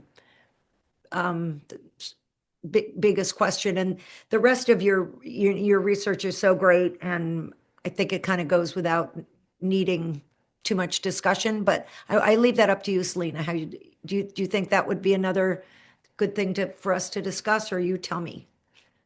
I think it would be a good thing to discuss. And actually, there's three options. We can do Zoom, we can do in person, or we could do hybrid, which would be an in-person meeting, but broadcast over Zoom. And then that way people can watch the town hall live through Zoom. But watch it, but they couldn't participate, right? They couldn't ask questions or anything that way, right? If we did it that way, we'd have to have someone manning the Zoom meeting and could look at the chat, and then we would need to be able to pull from the chat for public comment and for questions. Okay, I know that, for example, with the BNC, we've never been able to pull that off. I've asked for it because I work out of town a lot, and we could never do a hybrid. I'm not really sure why, but they just said it was too complicated. But so like I said, I found a volunteer who could do that. Who was doing town halls when the fire service was talking about the Palisades fire, and they were doing hybrid. So I know that he can talk to us more about that and talk about what we would need to do to make that happen. Great. So why don't you start and say what you think? You've already pretty much said the pros and cons, but what would you like to see, since this is really your baby, this whole motion? I'm willing to go with whatever the majority wants. I guess my only caveat is if we do it in person, the board has to approve it. And I'm hoping that there's enough money to cover the costs. And I know because of LAPD's staffing shortages, they're not providing security to town hall meetings anymore gratis. So we would have to pay off-duty officers to come to provide security. I think Officer that's the Gill, biggest cost. are you able to speak? I'd love to know, is that a very big expense, security from LAPD for a town hall? We'll be present, but I mean, if we're there, obviously we're security, but we won't be like manning posts or anything like that. Right, but is that a very expensive thing if we needed to have security? And do you think we need that kind of security at a meeting like this? Typically, we don't have security like that. We just bring our personnel that we would require for the town hall. So like if you request the captain, me, a couple other officers from the senior lead office, and whoever else would have information for the community. But this would be at a cost to us? Or No. No. Not his being there, but no. But if things got out of hand, which I hope they don't, but it's a really somewhat volatile issue, like we had at the VNC the other night. If things got out of hand, if you're on the panel, it's kind of awkward for you to act as security, right? Well, I wouldn't categorize the last meeting as out of control, but definitely the last one we had about the RVs. I'm talking to Officer Gill. Again, we would probably have myself and the captain as panelists, and we'll have an additional group of officers also present with us if we needed to maybe refer some questions to them. But they would probably be just standing around, and they would provide security. Okay, awesome. So I just want to clarify that, because it wouldn't just be during if we have security, it would need to be, for the entire duration, because who knows when somebody might decide to, make some choices that wouldn't be real great for everybody. This has just come up because there has been volatile outbursts at certain things that can be considered contentious. I mean, even in our chat right now, we have some people that are upset about things or questioning things. And when it's in person, people get excited. They get, things happen, and somebody might say something, and this could potentially be quite a large group of people. And my concern is that we really do take the security seriously, because there will be other public figures there. And again, when you have a large group of people and they have high emotions about things on all sides, it could be an issue. We had a big problem at one of our board meetings, and it was a board meeting. I mean, with maybe 40 people, 50 people. And there was a physical altercation. I certainly don't want to have something like that happen. Well, we can discuss that later with them. Okay, because it is something we should really have some form That's something you'd want to talk to the Captain Esposito with. Okay. Yeah. Okay, great. Thank you. So, would the board like to weigh in on their preferences for in person or Zoom, or what's that third thing called? The hybrid. Well, so just for me, I've always found more value in the in-person settings, though we, get more convenient attendance when people are able to just, zoom in from wherever. But I feel like you retain more information. It's more valuable altogether if it's something that's happening in person rather than in Zoom.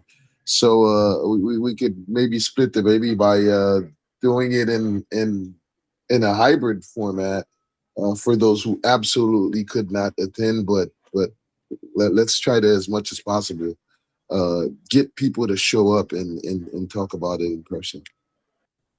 Okay, thank you, Pat. Anyone, John? I just agree with everything Pat said. Okay, thank you. Lisa? Yeah, I think we would waste a lot of time trying to do it in a hybrid. I voted, like Sarah, for the stakeholders. I may disagree with a lot of them, but I know that it is extremely important for people to come and have their voices heard. And they're passionate about it and screaming into, like, just even me talking right now, I'm talking into a void, it seems. People want to come, they want to be seen in person, they want to feel heard, they want to have the camaraderie with other people. I don't think it's going to have to cost us extra money. We have plenty of opportunities. We have a gym at Penmar. We have a gym at Oakwood. We don't need to spend on refreshments. As I believe the police are going to be there, so there would be other police. We don't need to go to the board for approval, maybe for minor expenses, but I can't even foresee what those minor expenses are. We have the opportunity, we have chairs, we have a place. So please, please, please, that is most important. And I've been talking about this already for a couple months. We need to have this in person for our stakeholders. Thank you, Lisa. Oh, that's you, Sarah, Zoom user. Do you have your hand up, Sarah, or is that? Yes, it's me. I agree. I think in person is better. I think the stakeholders have been very upset about this for a very, very long time. I feel like we are just beating a dead horse into the ground. But I feel like it is very, very important that every single person with concerns is able to get those concerns to whomever they deem to be the right person in person, in the flesh. And I do agree that while I would like to think that a hybrid meeting would roll smoothly, um, given the nature of how important this town hall will be, I don't think giving a shot at a Zoom town hall the first time, this is going to be the one to do it. So if we want to try to see if we can get it to work ahead of time, but unless it will go off hitchless, I think in person only is best. Thank you, Sarah. Jim, do you want to weigh in from your committee? Yeah, I keep thinking about everything we're doing is essentially what we're doing is we are going to be inviting subject matter experts to come and help us out. That's what this town hall is. They may say no. They've already, well, CD 11. We haven't asked anybody yet, so we don't know how high up the food chain we can get there. So I think we've got to balance out some of those things. I think Zoom might get a better response, might not. I think whatever we do, I think Sarah and Lisa are right on point. There's a lot of pent up feelings on all sides of the issue that people letting out a little bit of that steam is required. Also, though, I think whatever it is, I'm hoping that this will be very information rich, where you get the state of what things are at right now for 2026. So the policies you knew about last year may not be in place. Where are we at today? And that needs to be recorded because I think we're never gonna maybe get a big audience here, but I want it to be a bigger audience online, maybe 3 days later and follow up. So if we can do it in person and get it online afterwards, I'm happy. Okay, awesome. Would anyone else like to weigh in before Selena, do you want to say anything more?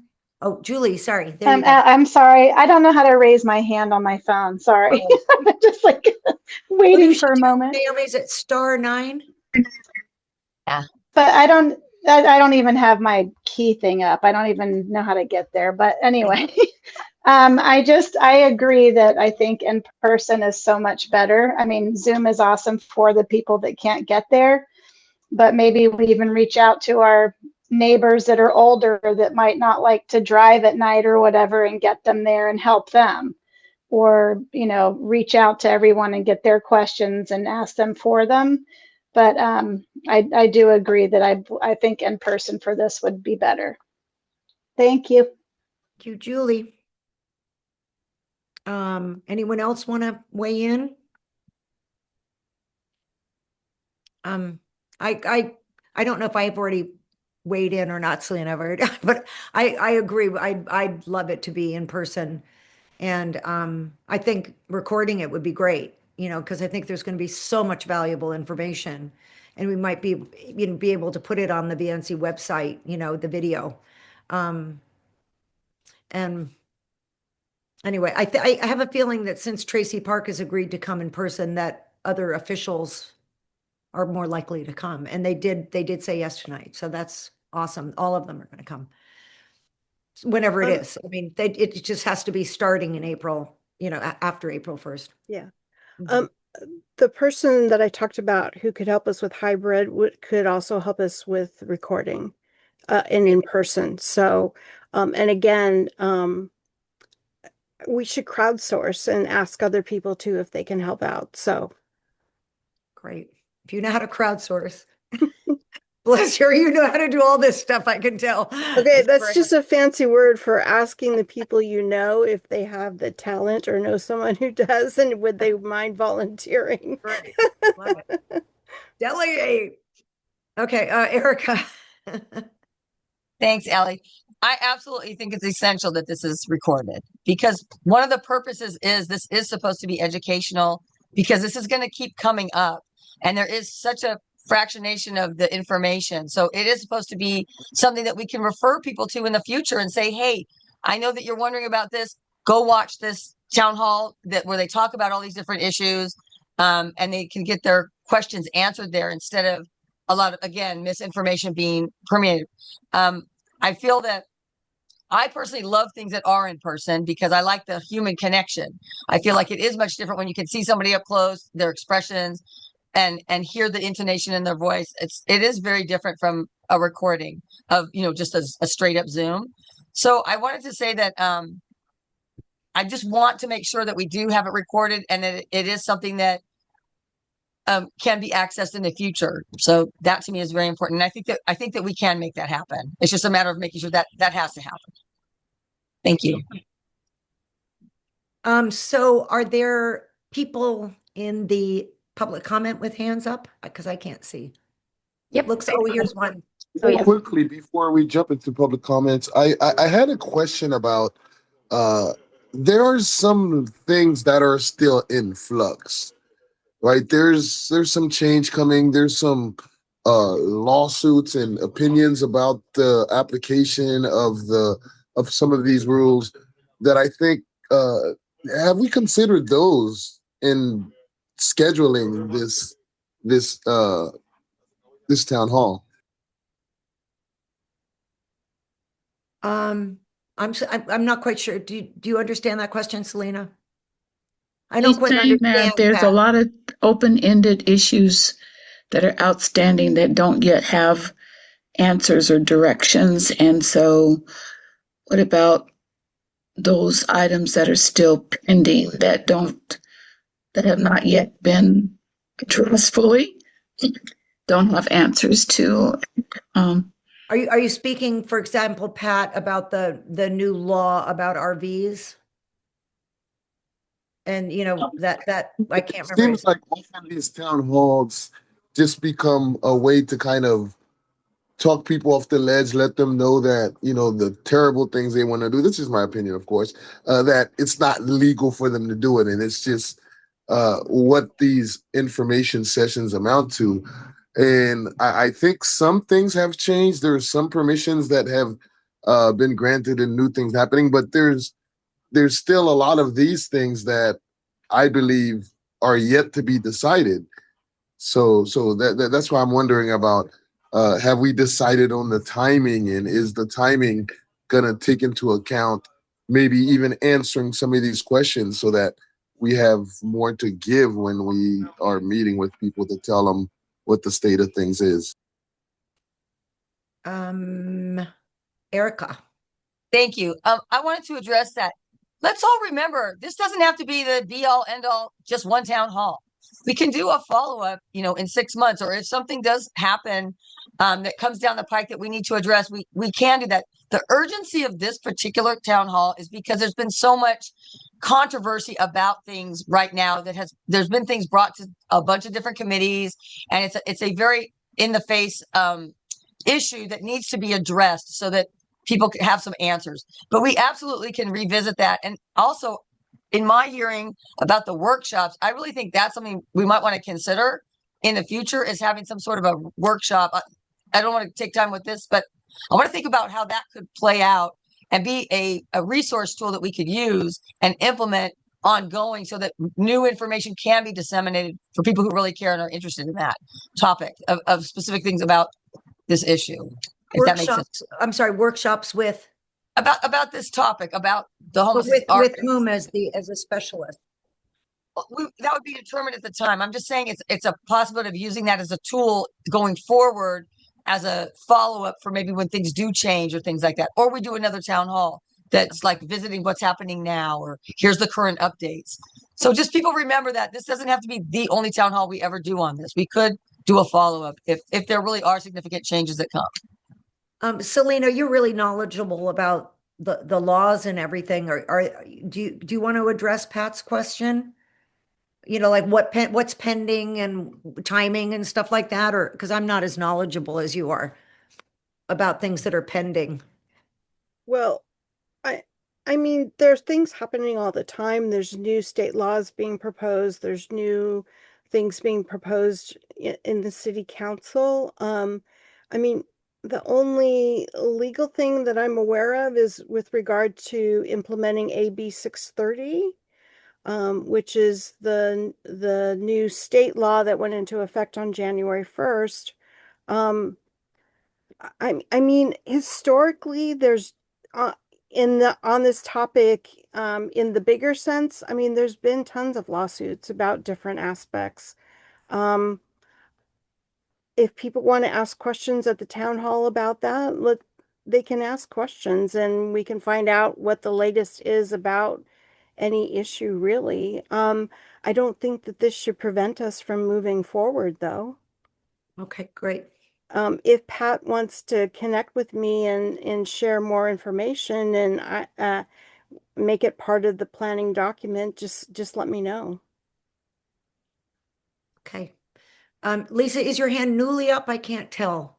It's newly up. I need to address this person who keeps talking in the Q&A about Pat Raphael's conflict of interest.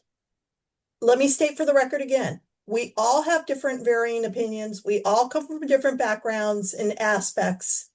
The only time it would be a conflict of interest is if we were voting on that specific law, that he is part of a lawsuit or part of a group that is organized in a lawsuit against the city.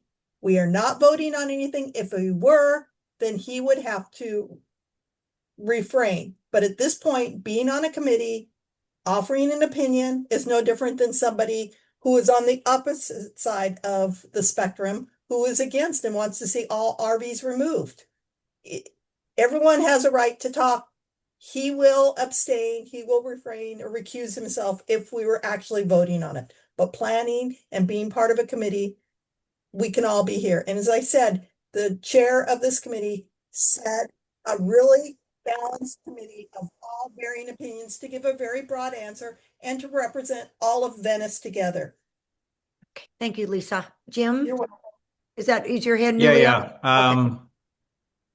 There's two things, and one's a little bit off to. First, I would fully expect CD11 Tracy to have an update in her questioning about what the latest legislation is and any challenges that in court. That would be part of what they're going to be talking about.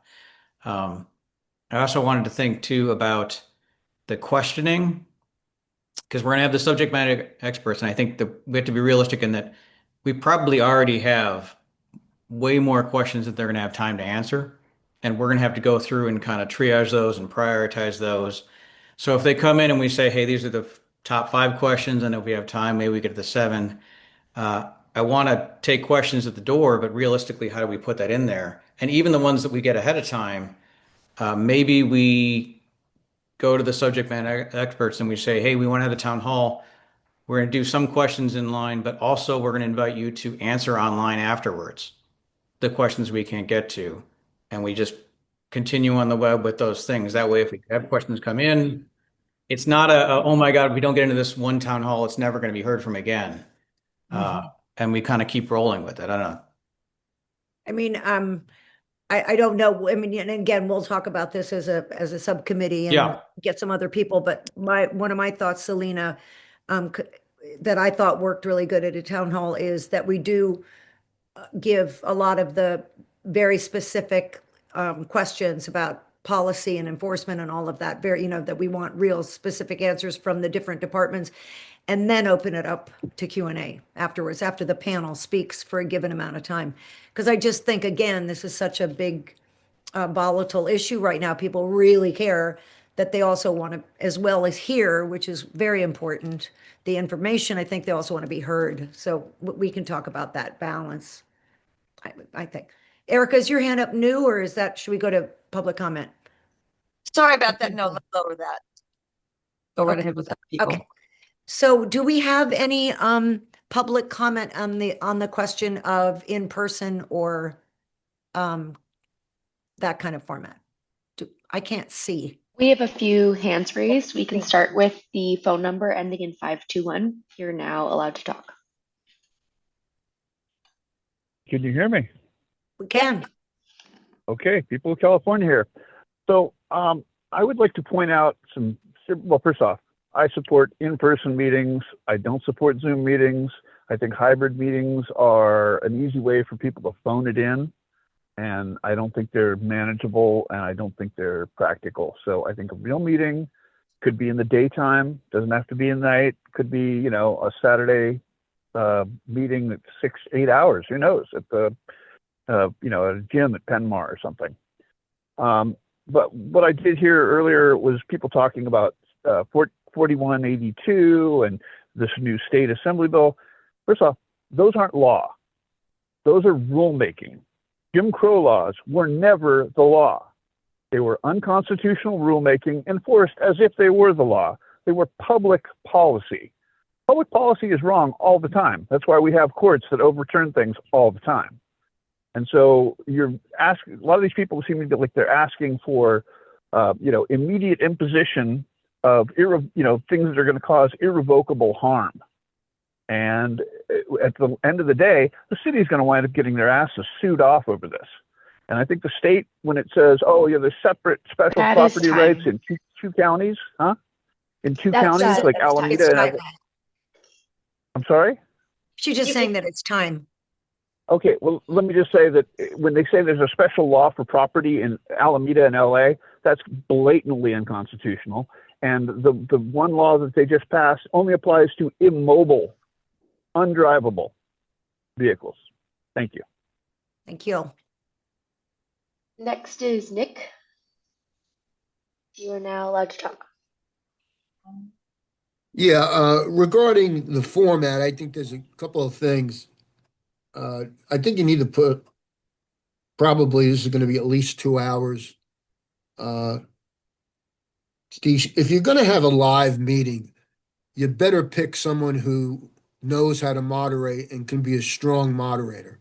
Because if it's in person, this thing can swing out of control very quickly. You're going to have elected officials there, and they're not going to tolerate that kind of thing. So there's a benefit to having it in Zoom, but to me, it doesn't make a difference. But if you prefer a live meeting, you better think long and hard who you're going to make the moderator. Thank you. Mm-hmm. Thank you, Nick. Next is Cece. Allowed to talk. Hey there. I think I'm unmuted, hopefully. You are. A question just came up on that I really would like clarification on the conflict of interest. Lisa was emphatic about it, and I appreciate the emphasis on emotion, suggesting, planning is not something to be concerned about with conflicts of interest. Pat just referenced a legal action against the city that the CD11 coalition is taking without really being specific about it and without identifying himself as a member of that actual coalition, at least has been noted in the press a couple of weeks ago. So it's been said that's not a conflict, but yet Pat just suggested here that we might want to delay this until his own legal action runs its course.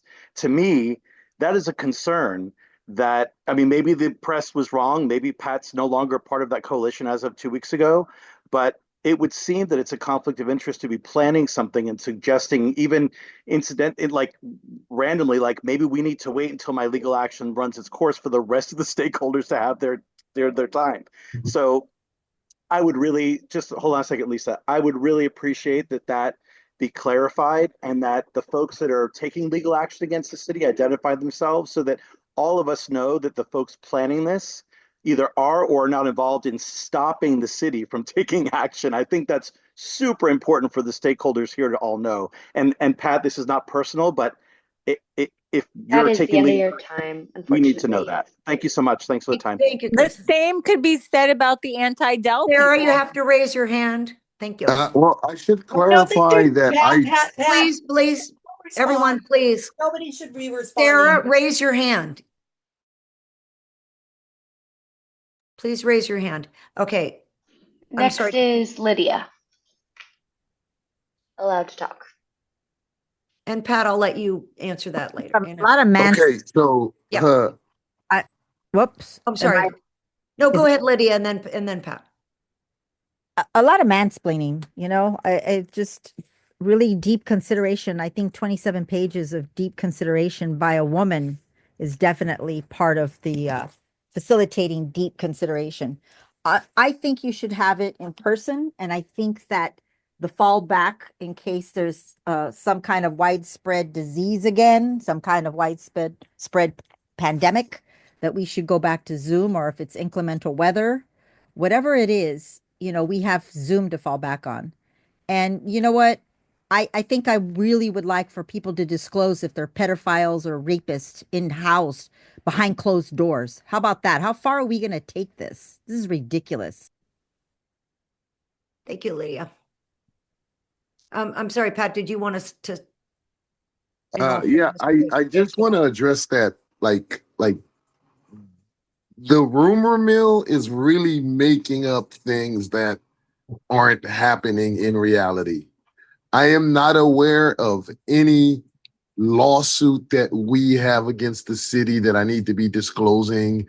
I'm not talking about any of my own action. I just know about things that are in fact being sued, and it's not if any group that I have any association with. So I think that that's just something that a predetermined idea or whatever is already in somebody's head. It's hard to get that out because at every instance they're going to hear what they're going to hear. They're going to keep what's in their head. So I don't know what else to say, but I think if there was something that I needed to disclose and clarify, I am open to doing that, and I am willing to do that. But really, this is just another instance of I don't know what the internet's talking about. Thank you, Pat. There are two more hands up for public comment. The first is Helen. Helen, allowed to go talk. ahead. Yeah, hi. I just want to clarify for everyone on this Zoom what conflict of interest represents. It applies to board members. Committees, VNC committees, are merely making recommendations to the board. And as we all know, as board members, we're required to take ethics.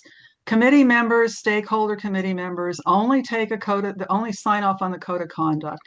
They don't take the ethics training, etc., because conflict of interest issues do not apply for them. So when people keep bringing this up, they're not recognizing that a committee is a recommending body to the board and the board is the decision-making body. So I just want to make sure everyone's on the same page on that. Thank you. Appreciate that. Thank you, Helen. And one more was Yolanda. Yolanda. Hi. Yes, I would like to make a recommendation for a moderator. That happens to be Mr. David Goldstein, who used to be on CBS.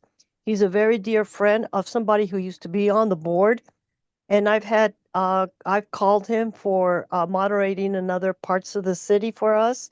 And he would be excellent. And I can give him a call, and I'm sure he would love to moderate our meeting. He's just loved all over the city of Los Angeles. Just wanted to make that recommendation. Thank you.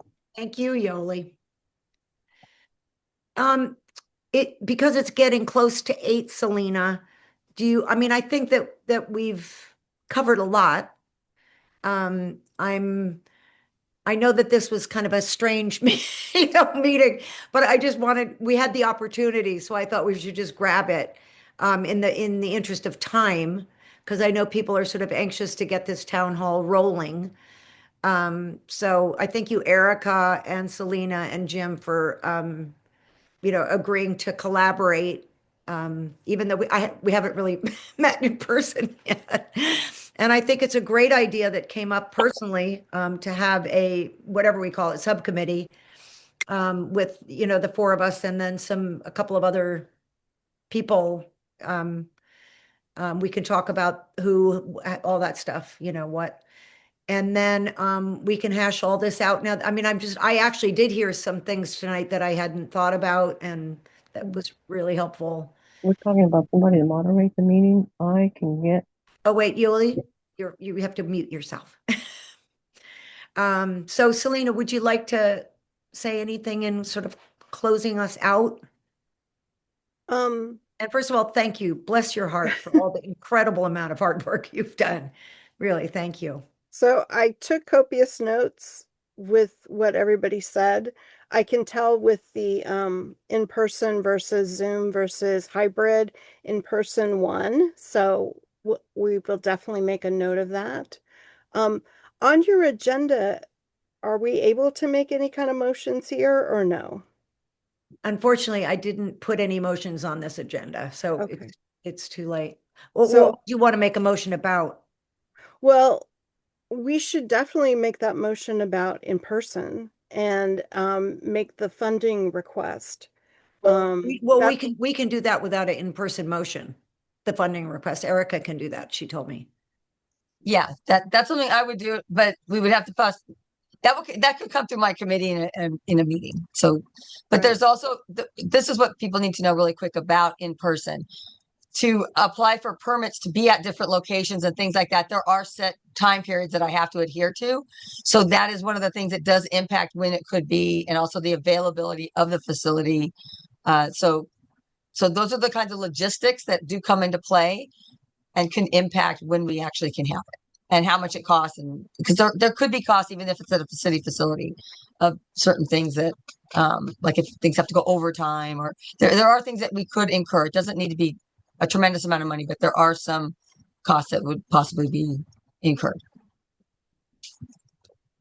And if there are any other motions that we think of that need to be made in any way before the board meeting, we can do that before the board meeting. Yeah, I will be having a meeting in the next 2 weeks. So an definitely meeting.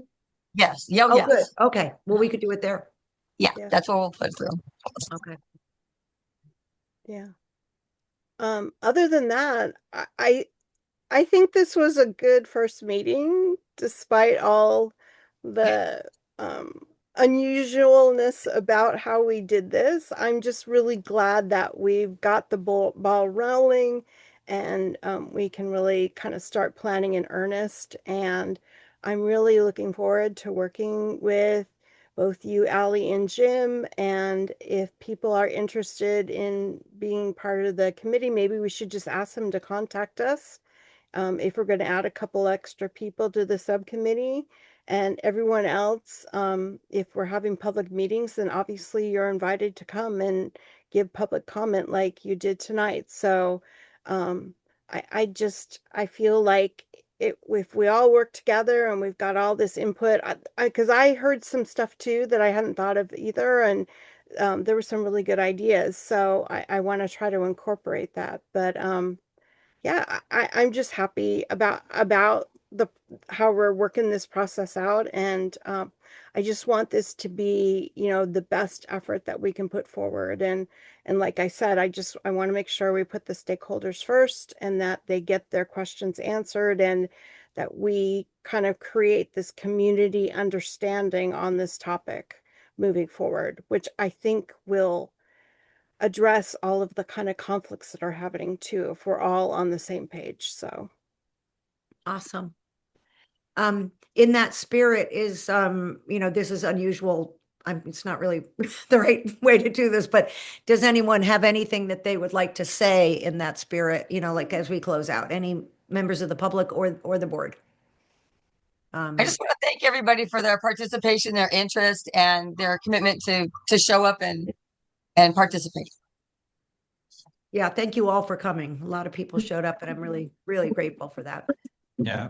And also, I want to appreciate that this is a meeting that needs to happen. Having everybody in the community knowing what's happening is always a plus. So I'm not saying let's not do that. Awesome. Sarah, is that you? Yeah. Is your hand up or is that an old one? I don't know. My hand is Sarah. My hand's up. I just want to thank Selena for taking the time to come to our outreach meeting, and thank you for all of the hard work and dedication you put into this. And I will definitely make sure that I am available to support all the way through. So thank you. And thank you to everyone, Erica, Jim, and Allie. And hopefully we can get our stakeholders answers and put this topic a little bit behind us. Is there anyone? Oh, Lisa. I concur. I'm not going to waste any more time. Okay. So I'm And kissing are there everybody's more butt. hands up? Because I can't see that. If there are, just go ahead and speak. No. Careful about that. We have sorry. two more. We have two public comment, but are we opening for public comment? Yes, we are. Yeah, for anybody. Anybody. Okay, so the first one I see on the corner is CC. You are allowed to talk. Hey there. I just wanted to thank you guys. Thank you, Allie, for kind of bringing Selena's business forward. I know it was kind of a alternative way to get to a planning conversation about this, so I appreciate it. I'm happy to see everybody willing to get into a room, regardless of what side we are all on, Pat, you, me, otherwise, everybody, to figure out what the right way forward is so that everybody gets some their needs addressed. But I think it's important to not move forward with the hope that we put this behind us. Actually, we're trying to put this in front of all of us so that everything can be dealt with and this is not put to bed and kind of put a pin in it so that it goes away. We're not putting it behind us. We're bringing it to the forefront, and that's why we're bringing decision makers to the room. So thank you, everybody, for all the time that is going to come as we put this together, as you put this together and we participate. So thanks for the opportunity. Thank you, Chris. And is there any more hands? Yes, one more, and it's the phone number ending in 521. Ian. Ian. Oh yeah, Ian, you're now allowed to talk. Yes. Okay, so in reference to what I just heard, I think it's presumptive to assume what the proper method or the proper path forward is. So to say that, it might be to put this behind us because it may be that people have unreasonable, unlawful, unconstitutional expectations that are going to get the city sued and should not be pursued. And that may be him. I don't know. I would say that it's probably appropriate for, if we did not get to all the questions on the agenda tonight, to schedule a special second meeting of the committee this month so that you could. And if there's going to be a ad hoc committee of some sort, it should probably go to the board as a motion from this body or from one of the other committees saying, let's create a planning subcommittee or whatever, a planning ad hoc town hall committee for this year or whatever. And, since it's part of outreach duties, then maybe Erica should be the chair. I don't know. But the point is, since these things weren't agendized, you can't have a motion, but you could schedule a meeting in 2 weeks and put an agenda out in time so that everyone would know. Thank you. Thank you. So is that everybody? Okay. I think it is really great. And the thing that I love about the Venice Neighborhood Council and the thing that I love about Venice is that we don't all agree, but we all live here and love it. And we're, everybody's trying to have their version of their best Venice, and we're not all going to agree. We just, that's sort of a given and part of, the beauty of living here. And when we can do it with a laugh and a smile on our face, it sure helps, you know. And so I'm really grateful to everybody's spirit tonight, because everybody on every side I thought was just, you know, really kind. And we're all grateful to you, Selena, for getting this whole thing going. And it's a very complicated issue. Of course it is, you know. And, you know, one that I've cried over a lot, you know. It's here we are. We're living in Venice in this time period, and you know, good luck to us all. But the more that we can do it united, you know, it's great. So I'm encouraged, and thank you all, and thank you so much, Dr. Nightingale, for doing back-to-back meetings. You're our hero, and thank you so much, Soraya. Is it Soraya or Soraya, yes. Soraya? Thank I you. I want to pronounce appreciate it right, that. not Soraya. Soraya, for Soraya, your thank you. help. You've just been amazing, and thank you for canceling your meeting to do this. Just that was so generous of you. And thank you, Erica, for facilitating this, and mostly thank you, Selena. And good night, everybody, and we'll see you next time. Thank you, everyone. Night, Thank you. Good night. Come again. Stay tuned. Stay connected. Bye-bye. Selena, I'll see you for coffee soon. Got to meet you in person. And Jim. Okay.